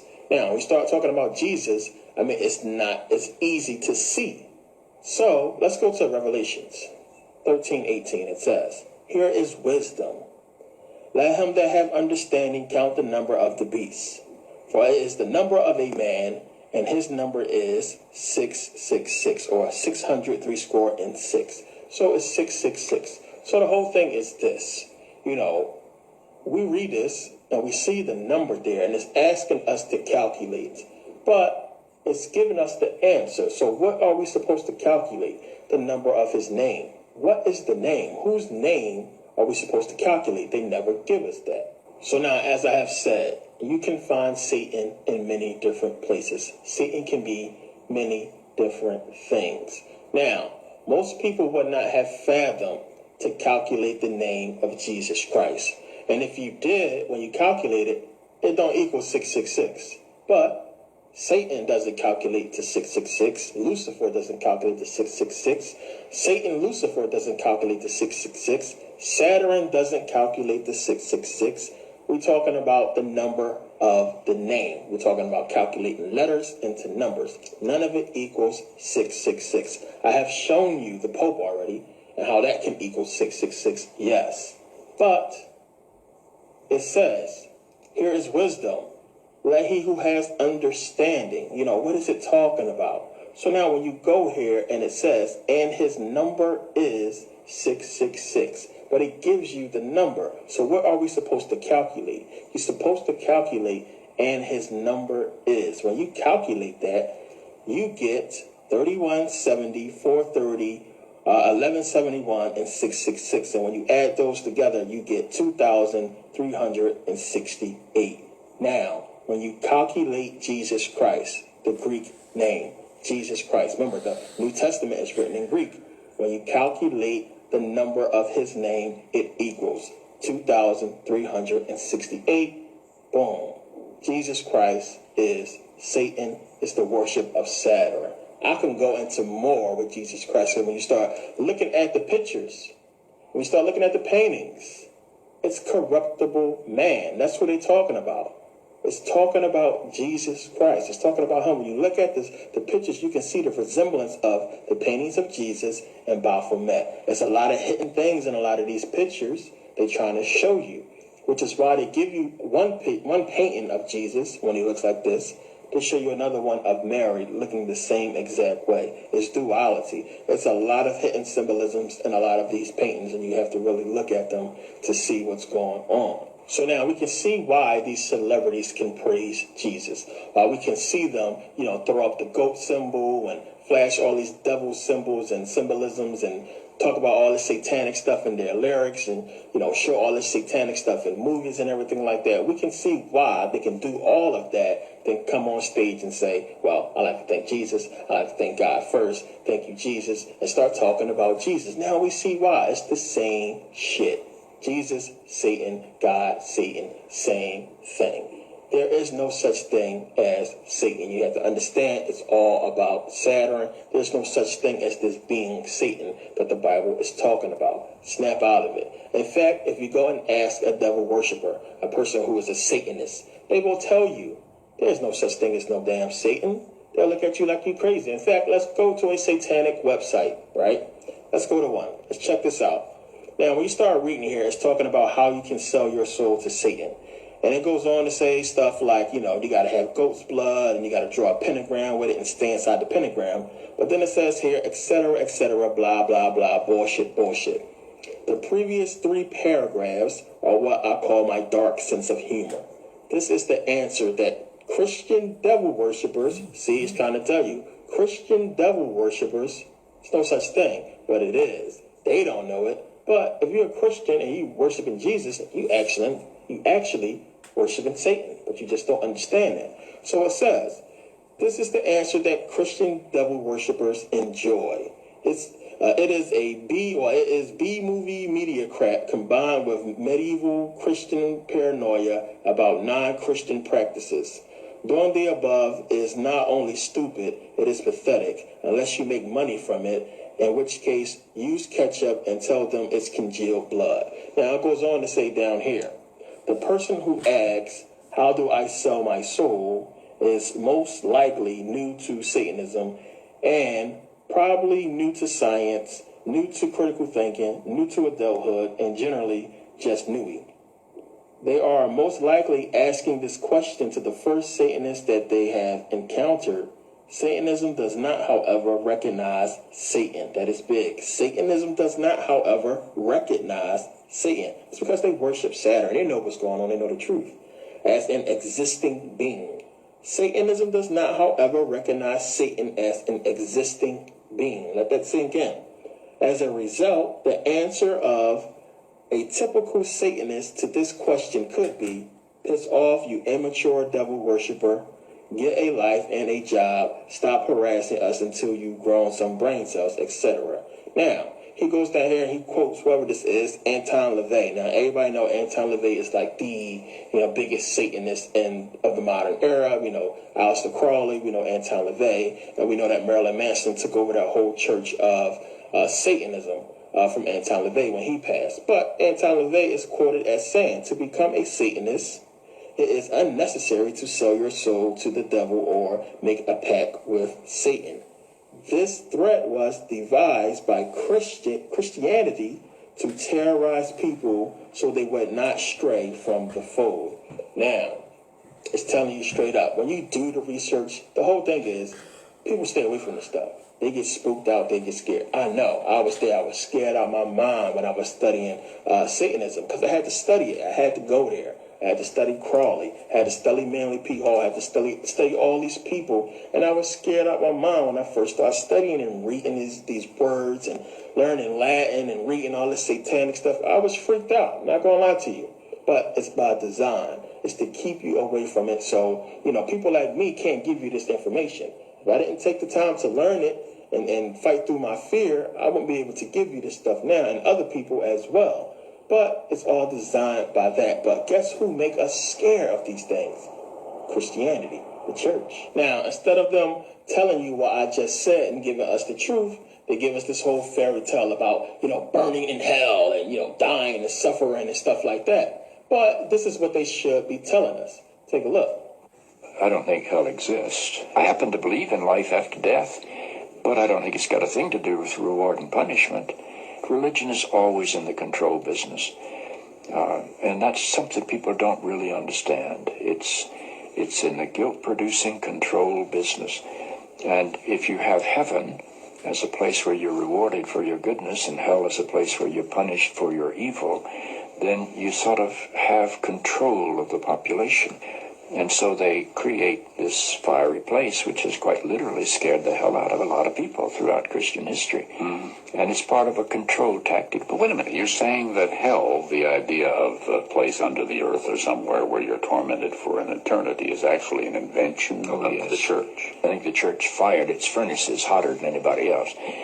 But I think there's a sense in most religious life of reward and punishment in some form. The church doesn't like for people to grow up, because you can't control grown-ups. That's why we talk about being born again. When you're born again, you're still a child. The people don't need to be born again. They need to grow up. They need to accept their responsibility for themselves and the world. What do you make of the theology, which is quite prominent these days in America, which is that there is one guaranteed way not to go to hell, and that is to accept Jesus as your personal Savior? Yeah, I grew up in that tradition. Every church I know claims that we are the true church, and they have some ultimate authority. We have the infallible Pope, we have the inerrant Bible. The idea that the truth of God can be bound in any human system, by any human creed, by any human book, is almost beyond imagination for me. I mean, God is not a Christian. God is not a Jew or a Muslim or a Hindu or a Buddhist. All of those are human systems which human beings have created to try to help us walk into the mystery of God. I honor my tradition. I walk through my tradition. But I don't believe my tradition defines God. I think it only points me to God. Now, people look at that video and they'll say, well, he has demons in him, and, celebrities have demons, and they have demons that make them do this, and demons control them, and demons. People will always talk about demons, but demons are a manifestation of your own evil into reality. Plain and simple. Satan and demons are your scapegoats. It's what you use to justify your own evil. And everybody want to run and point the finger at demons and Satan instead of taking responsibility for their own evil and their own actions. There is no demons. Everybody has what we call demons. What is demons really? I mean, come on. It's just your own evil. It's something that you can't let go of that is bad for you. When you have a drinking problem, we call them demons. When you have a problem, a drug problem, or, any kind of problem, it is you holding on to something that is evil that you should not hold on to, and we just call them demons. Now, I had a person tell me that they was possessed by 4 demons, right? 4 demons. And they said that, well, they was possessed by these demons, and these demons was making them do bad things. And, you know, they sat down one time and they watched a YouTube video, and it was this guy on YouTube teaching people how to cast out demons. So he said he sat down, he watched this video, and he learned how to cast the demons out of himself. And he completed the process, and he was able to cast the demons out. You know, so I said, so wait a minute. You mean to tell me that you had demons in you that was controlling you, making you do bad things, right? So these demons allowed you to sit down and watch a video that was going to teach you how to cast them out, and they let it happen? It don't make sense. This is the kind of, you know, psychopathic religion or religiosity or whatever you want to call it that makes people look crazy and insane. I can't believe when people come to the comment section on YouTube or when people tell me certain things, the stuff that comes out of their mouths. And it's like I'm looking at people because I'm a realist. I'm a real person. I'm just like, stop playing. When people be talking about, you know, I spoke to God and I felt the Holy Spirit, and I'll be like looking at them like, stop playing, man. Like, come on, I'm a grown-ass man. You know what I mean? Stop that. Don't sit here and tell me about this Holy Spirit and all this and that. Come on, be real with yourself. Snap out of it. You know you lying. It's just the weirdest thing. It's a you know, uncomfortable conversation when somebody is talking like that, and then you sitting there knowing that they lying, and they know they lying. But it's like, damn, if you really believe in that, one, you know you lying, but if you really believed in this God and you're going to sit here, you're going to lie to me, what do you think, you know, if God was real, he would do to you, lying about all this stuff? Like, it's just crazy. That's why I call religion as a sickness, to make people do and say sick things and crazy things. So now when you hear about all these celebrities and these Satanists and these people who do all these rituals, you know, all these sacrifices and all these little weird rituals that they do that's supposed to be in praise to Satan or, you know, satanic worship or whatever like that. When you hear about these celebrities and all these people doing these things, what they are doing is they are stealing your energy, plain and simple. So when you talk about these Satanists and these celebrities being possessed by demons, it's energy. But guess what? They get the energy from you. They get it from us. They get it from the people. That's where the energy is coming from. So if it's evil energy, well, guess what? They're stealing your evil energy. But it's not evil energy. It is a mixture, as I was talking about before. That's what it's all about. When you go to these concerts, these huge concerts full of people, I mean, I don't know where a lot of you are at as far as like meditation and stuff like that. So I don't know if you can feel energy yet and, you know, feel the energy in the room, or maybe you're not aware of it. But if you go somewhere like a concert, I mean, you can feel it. The energy is everywhere. You can feel this energy. You can feel it when you go to the club and the speaker is vibrating your insides. It's just like, it's energy throughout everywhere. You can feel it. Now, they know how to harness that energy and pull it in. I know you might say this is crazy, how? But remember, Bluetooth. Look at your Bluetooth. You don't see no string when you send a signal. You get internet wirelessly. You don't see nothing in the air going from, you know, the router to your phone. It's the same thing. It's about energy. This is what they're doing. It has nothing to do with some individual demons coming from wherever, hell, or wherever you think they're coming from. It has nothing to do about some demons taking over your body. It's your own evil. You are manifesting it. You are scaring your own self. Now, as I was talking about in my previous video, we do the same thing, you know, every day. We absorb energy. If you're in a room with a bunch of angry people and they pissed off, it'll be a bunch of people just standing in line, mad about being in line or something like that. But if you go in a room and you stay there long enough with a bunch of angry people, you're going to get angry as well. You're going to feel their energy. You're going to absorb it. You have to be really conscious of your own energy for you to not, you know, absorb this negative energy and just, you know, manifest it onto yourself and then make yourself angry. But, you know, it's contagious, just like laughter. Same thing, it's energy. You go into a room with a bunch of happy people jumping around, dancing and having a good time and this and that, you know, it's going to rub off. If they laughing, you're going to start laughing, you're going to start having fun. The atmosphere is happy. We have all been there. So happy. Now, except if you go to Chuck E. Cheese or something like that, you go to Chuck E. Cheese, the kids is happy. The adults is like, man, I can't wait to get the hell out of here. It's a bunch of screaming kids running around driving you crazy. But, you know, if you can put up with it, it's still a happy mood for the kids. You're happy that your kid's happy and the kids is happy, but it drives you crazy. But now, it's not about, negative energy or, positive energy, good energy or bad energy. As I said, it's about the balance. It's about the balance of two. It's about the two becoming one. You can't defeat them. You can't escape here until the two becomes one. It's about balancing. Subconscious, conscious, put them together, balance. It's about balance and becoming one. Now, if we look at the whole Matrix thing with Neo was the one. If you remember in the second Matrix, the Matrix Reloaded, if you remember in that movie, remember when Neo went to the playground, when he met with the Oracle. Now, when he meets with the Oracle and they sit down, she says, I want what you want. But the only way we can get there is together.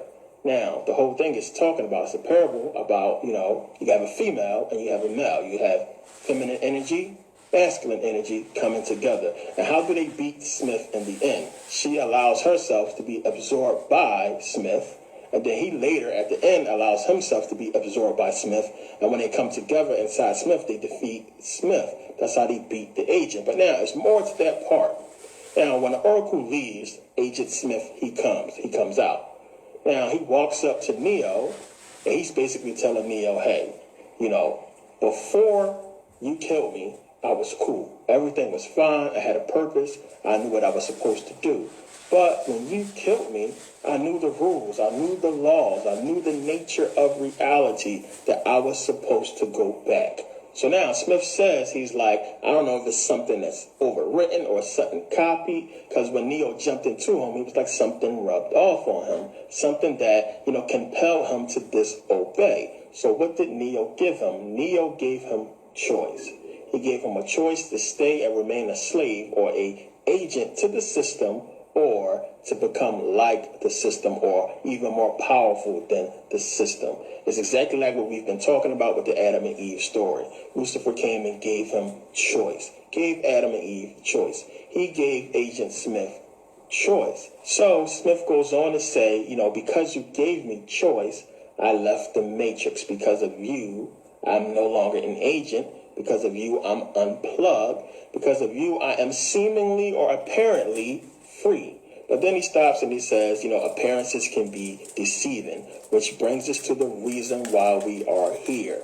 We aren't here because we're free. We're here because we are not free. There's no denying reason or escaping purpose. So now, what was the purpose of Neo? What was Neo's purpose? His purpose was to do what? His purpose was to defeat the system. And to defeat the system and free his people from a world where they were being lied to, a world where they were being told lies. And while they were being told lies, in reality, what was going on was what? Their energy was being stolen. Plain and simple. It's the same thing we've been talking about. It's the same thing. When you start doing a research and when you see your research line up with movies, that's when it's like almost validation right there. It's like, oh my goodness, this is exactly what they was talking about in so many movies and books. And it's why they talk about these things. I know a lot of people say, well, why do they make movies trying to tell us what's going on and this and that? Do they not want us to know? I thought they don't want us to know. The whole thing is this. This stuff is not easy to come up with. This information is just not. People don't figure this stuff out. They don't expect you to know this stuff. This movie is not for you to watch and to know what I just said. It's for you to watch and just, get lost in the whole fantasy of Neo and Morpheus and Trinity and everything like that, and just have a good time and watch the movie. The whole thing that's behind the movie, the stuff that we talk about, is not for us. It's for them. It's just for them to understand what's going on. It's why they put these movies out. It's not for us. We're supposed to get deceived. It would be better for them if they wanted to tell us the truth to just tell us the truth instead of, giving it to us in parables and stuff like that. But because there's so much information that came out and that's out now, people who are in the know, who have their eyes open, we can look at these movies now and we can, break them apart. But now, what was the whole purpose of the system?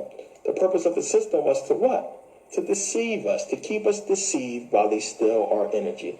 You had a whole matrix world that was just like our world. It was normal. But in reality, they was doing what? Stealing the energy of the people. It's the same thing. So now, we're not finished yet with this scene. Let's go back. Now remember, after the Oracle says to Neo, the only way we can get there is together, she says to him, but first you will need the key maker. Remember, the whole second part was about them trying to get the key maker. The key maker, they went to the Merovingian, and the Merovingian said, no, you can't have them, and they end up stealing them. But she says you will first need the key maker. Who is the key maker? Here's the key maker. That is the symbol. That's the Vatican coat of arms. It is keys. 2 keys. Now, if you do an aerial shot of the Vatican courtyard, you will see the keyhole, because the Vatican is holding all the keys. They are guarding all the doors, everything. They have all the secrets. You have to understand what they are talking about and what's going on before we can get out of here, plain and simple. Now, understand, we know it's the Vatican. We know it's Catholicism. But if you don't get it yet, if you do not realize that they control all 3 major religions, you are not doing enough research. Christianity, Judaism, Islam, is all Roman. Rome helped create them. They created them all. They all correspond with each other, which is why, as I said, all 3 books are in the Masonic Lodge. You have to understand all 3 to understand what's going on. It's just that simple. The key is the Vatican. If you understand them and what they're doing and the rituals, if you go and you look at the history, you can figure this stuff out and you can put it all together. They are the key. Plain and simple, they are the key. So now let me try to bring all this, together for you to understand. First, understand this. Whoever these beings are that's basically running things, they cannot affect this physical material world. Their only weapon is time. They prey on the evil that exists within man. They use that evil in order to control us, in order to siphon energy from us. In order for them to affect us on this physical level, they themselves have to become physical beings, which is why a lot of people believe that, this whole reptilian thing, or they believe in this whole thing about these beings being among us in human form. The whole thing is this. If they are humans, if they are here in this material world as material, they can be affected, they can be killed and stopped. Plain and simple, and they understand that, which is why they are terrified of us all waking up.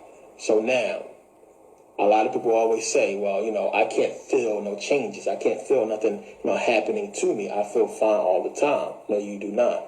You don't realize what's going on, and I'm about to explain it to you. The whole thing is this. You don't feel 100% energized 24 hours a day. What happens when the sun is out? You wake up. You're happy, you have energy, you are fine. What happens when the sun goes down? The moon comes out.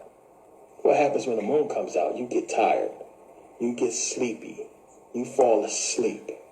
What just happened? You had a whole day of your energy being drained and you never knew about it. You think it's normal that you get tired at night and you go to sleep. You think that's a normal thing because you was born in it. It's not normal. We are infinite energy. What happens when you go to sleep?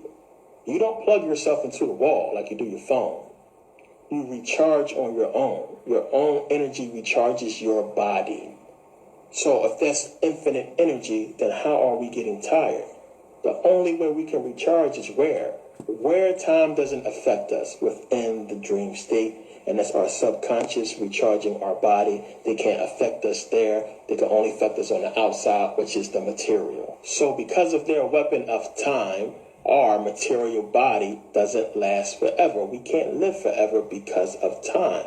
So because of time, once they finish draining all of the energy our material body is capable of having, we die. In our spirit body, it leaves, but it can't go anywhere because of this planet. This planet is trapped, which is why it's important for you to awaken your chakras so you can have the power to escape here, so you can leave.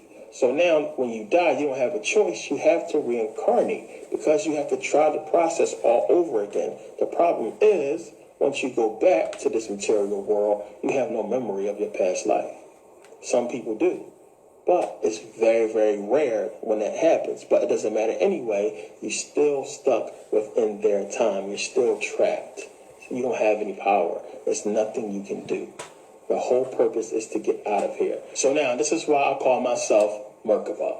The Merkaba is the spirit vehicle. It is the spirit vehicle used by the ascended masters to escape here, to get out of this place.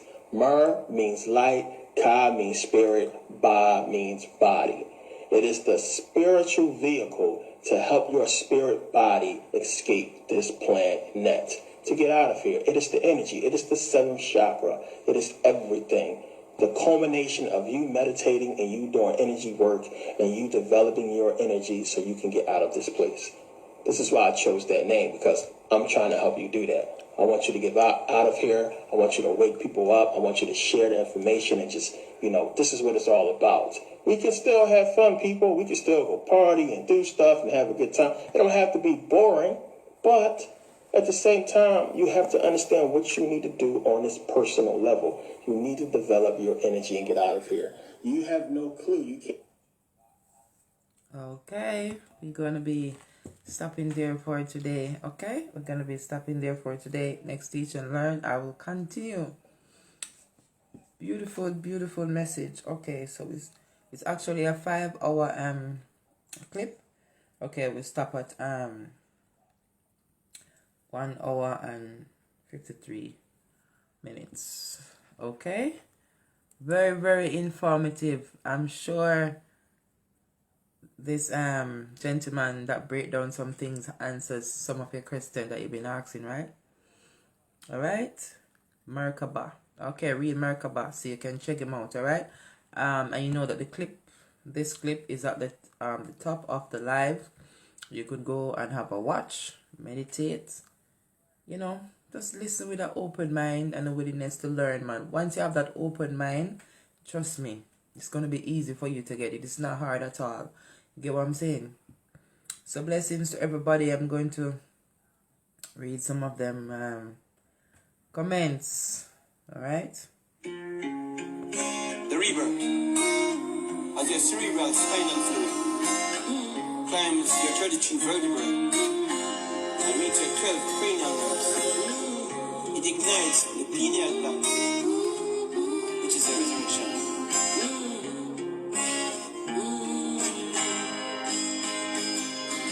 Only you can save you.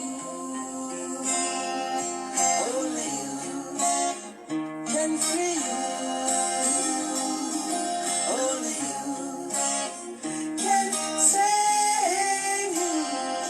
Only you. No one knows you. Only you can free you. Only you can save you. Only you can free you. No one else can be for you, just only you. We are infinite beings, wrapped in skin. The God that you are looking for has always been within. So don't you be deceived by external things. The only way out is in.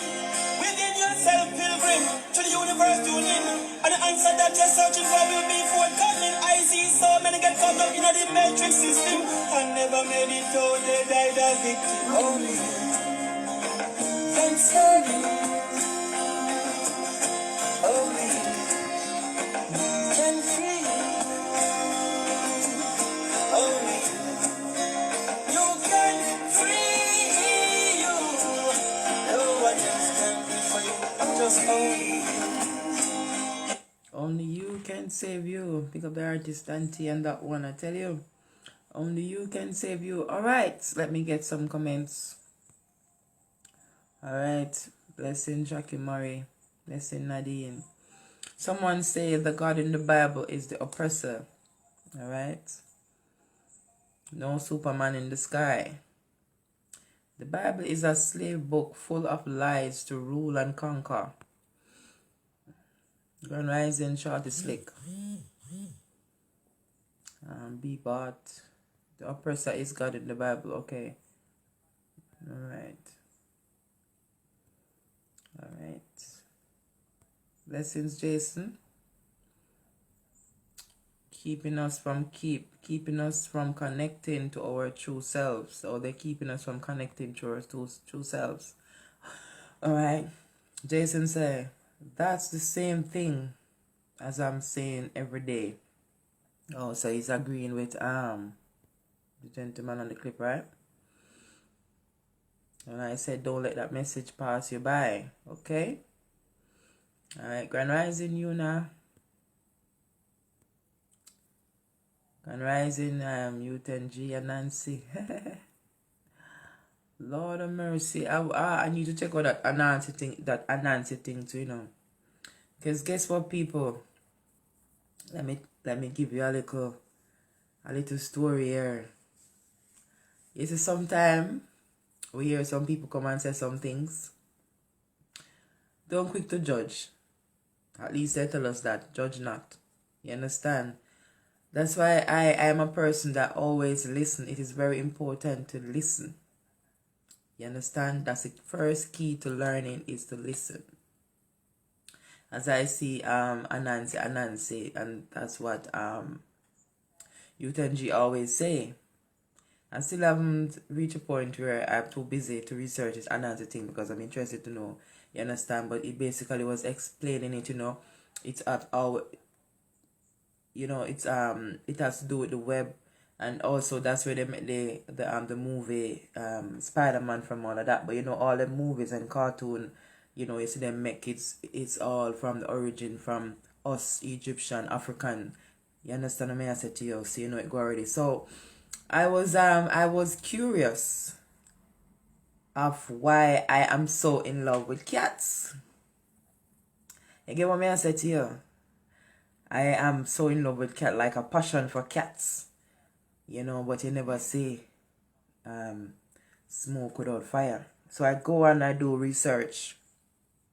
And when I find out the goddess Bastet, yeah? The goddess of cats is a cat woman. And you see they come and they make their movie. So you see, we need to know our history. They come and make their movie and make how much money off us. You get what I'm saying? So I did a research, and when I found out about the goddess, the cat woman, I realized that we have almost everything in common. So amazing.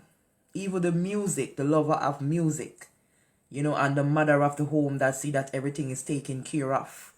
You understand what I say to you? And a lot of things I say, oh, so maybe in past life I was a cat woman or something. Don't know.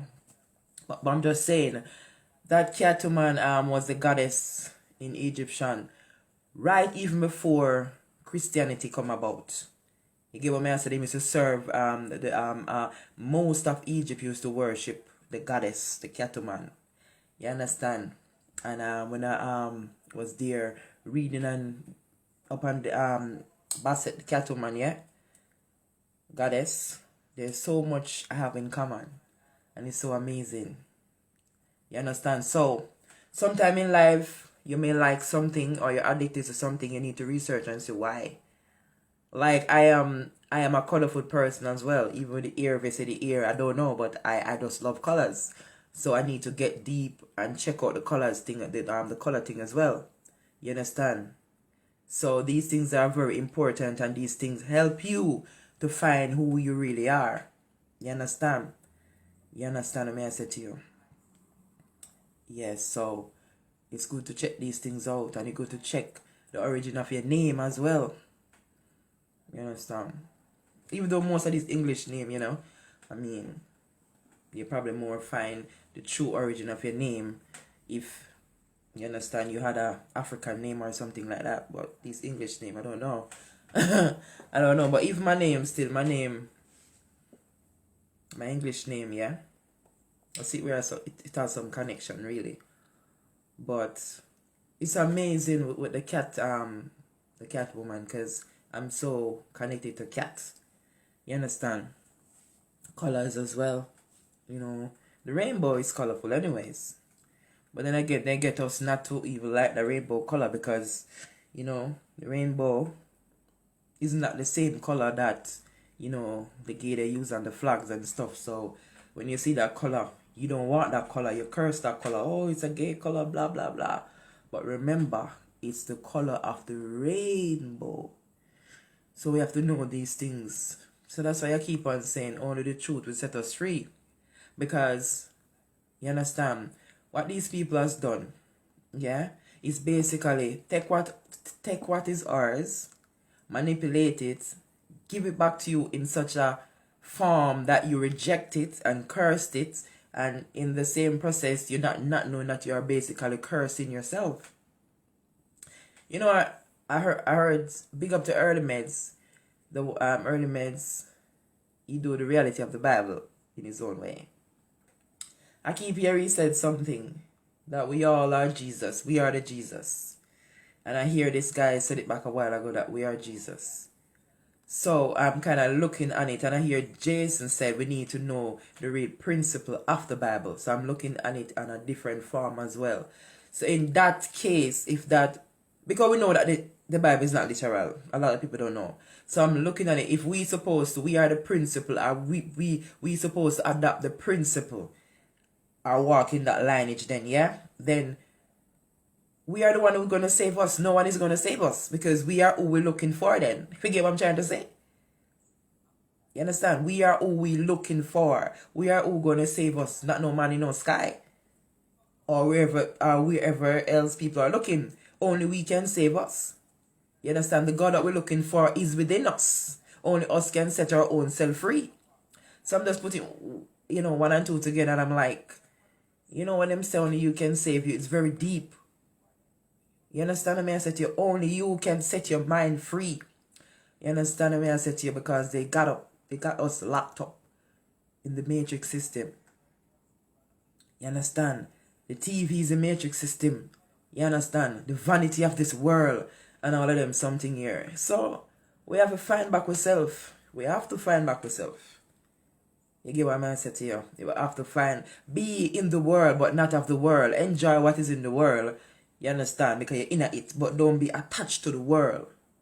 If you get what I'm saying. Like me. Perfect example. I put the best on, but I am not. I put it on, and if you come and say I want, I'm going to give it to you. I'm not attached to it. Sometimes I don't wear my clothes more than once because I'm not attached. That's just me. I'm not attached to anything. You understand? And I think that's the way people need to be. Be a part of the world, but don't attach to the world. You get what I said to you? We too are attached to the negativity. And when we look at these people that is in place to be a role model for us, it's crazy. You understand? When we look at the people that is out there that's supposed to be a role model for us, it's crazy. And very few of us are going to be escaping. You get what I said to you? I was talking to somebody this morning, and I say, these movie stars, these celebrities and all these things. And most young people, they into certain artists or, their favorite movie star, and they want to be like them and them something there, and to all them demonize themselves. So what you think? If you are motivating somebody, them are going to demonize themselves too. You get what I'm saying? Like I said, my role model is this lady named Princess Belemsi. She used to always be on Facebook preaching. She is still.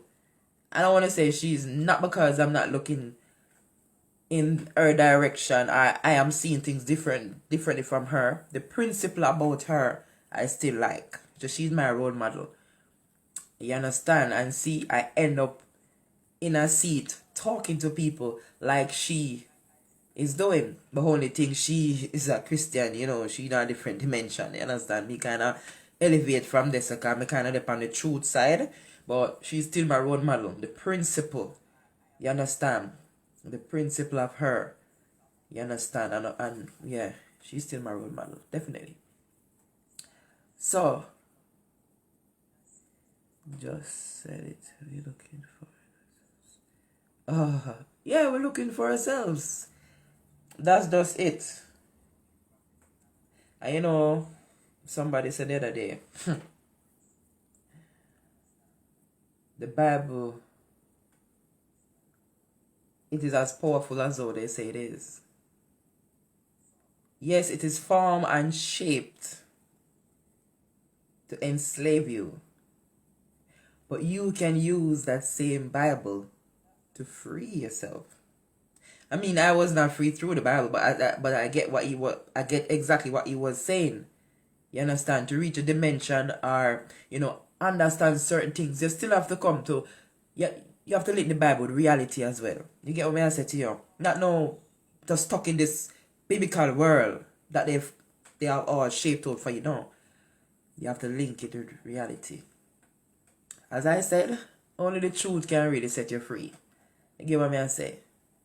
And I would remain saying this because I see it from every angle. Only the truth. Because how are you gonna find yourself when you continuously looking out of yourself and waiting on somebody to come and save you? Then if you don't know that only you can save you, then what? You get what I'm saying?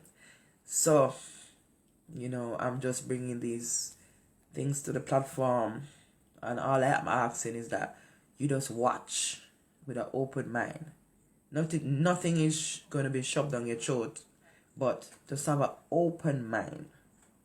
Just look around you, and it is key point for you to know who is the enemy. You get what I say? Don't be fooled. You understand? Don't be fooled. Killing off each other, tearing down your brother, your sister. We have to know who the real enemy is. Because if you don't know who the real enemy is, you're in trouble. Alright? You have to know that. And when I talk about your neighbor with just bad mind you or whatever, think. You understand? It's a reason why they call oppressors. Alright, move along. Bless up James, alright? Nadine, bless up. Alright, Grand Rising. The gods are awaiting. Our world is no different from the devil ones. Okay? We are free. The truth make us free, they say. Yes. Hopefully a lot more persons will be writing that line there right there. So hopefully. Right. Serious thing, Shakim, right? Serious thing. Wake up, people. Wake up. Alright. Blessing Ken Sheffield. If you follow this video, he's good. Alright. Real Merkaba. Alright. Black kings and queens need to sit back in their thrones and rule earth again. Alright. I like what I see here, yeah. That's why I rewrote it here, because I heard when the man say planet. You understand? So their plan of us in a net. You see, when you start open your mind to learn how things just come to you, you understand? Even when you don't see it, it's like when somebody say you grasp it so quick. Someone big up Utanji right there. So him always say, Grace, use the vowel with that our ancestors left us to cipher through their lives. And how they use the vowel and all of that. So, and words, you understand? So, I pick up quick right there. Because I'm here learning, when he said it's true. The planet and as he was explaining, you see? When you break those two words into planet. Their plans really have us in a net. You understand? And we need to get out of that net, out of that web. You get what I'm saying? Yes, we need to bin them TV. Right. Bless up to you, Friday, yeah? Alright, and I wrote this. If Jesus mean us, black people, then that simple mean only you can save you. So why are we looking to sky? Alright.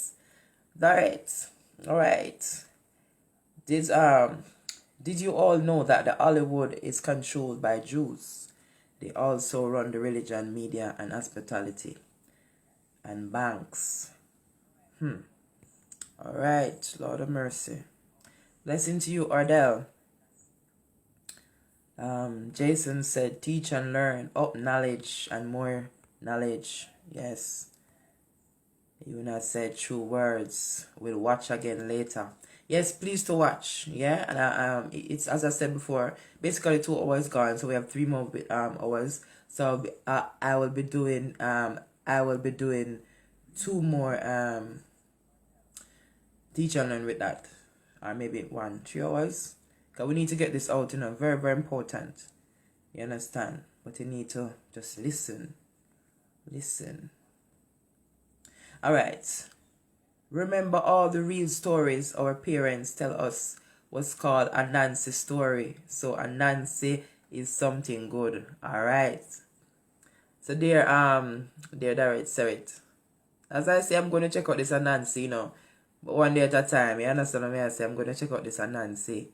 All right, because we check out the Cattleman.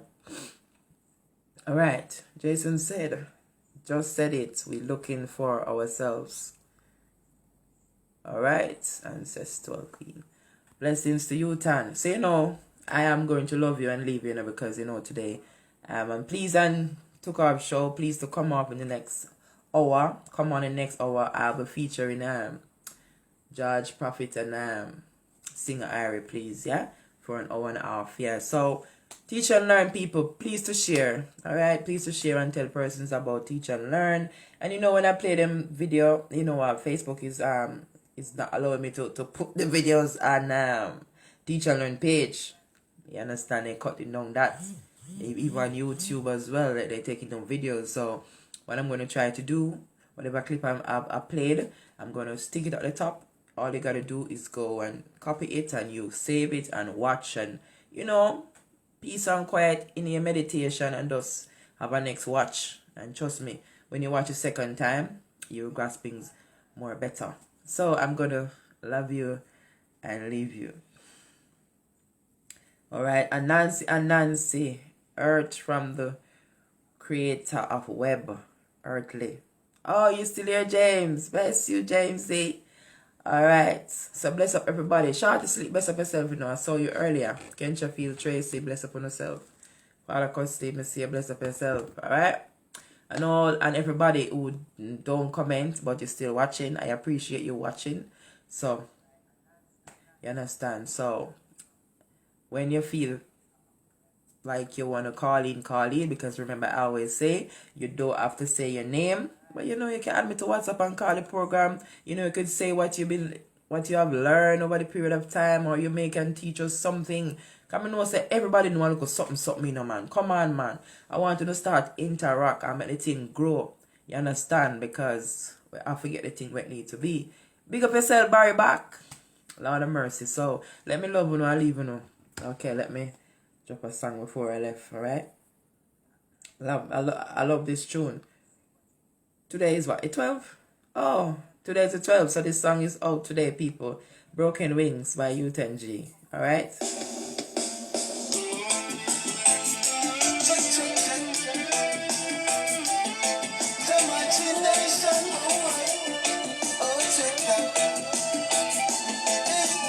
Take my broken wings and let me fly.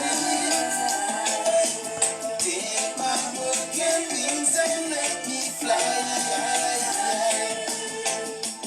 Just like an eagle soaring through the sky. Take my broken wings and let me fly. Imagine this. We were kings and queens before. Imagine this. Our history and roots we have now. Imagine this. We were born to rule. Don't even need them school. They're trying to keep us cool and treat us like we are fools. Hey. Them false education. False education. Them embrace segregation. Them a destroy the nation. And I program them station. Take my broken wings and let me fly. Take my broken wings and let me fly. Alright? Just like an eagle soaring through the sky. Take my broken wings and let me fly. Remember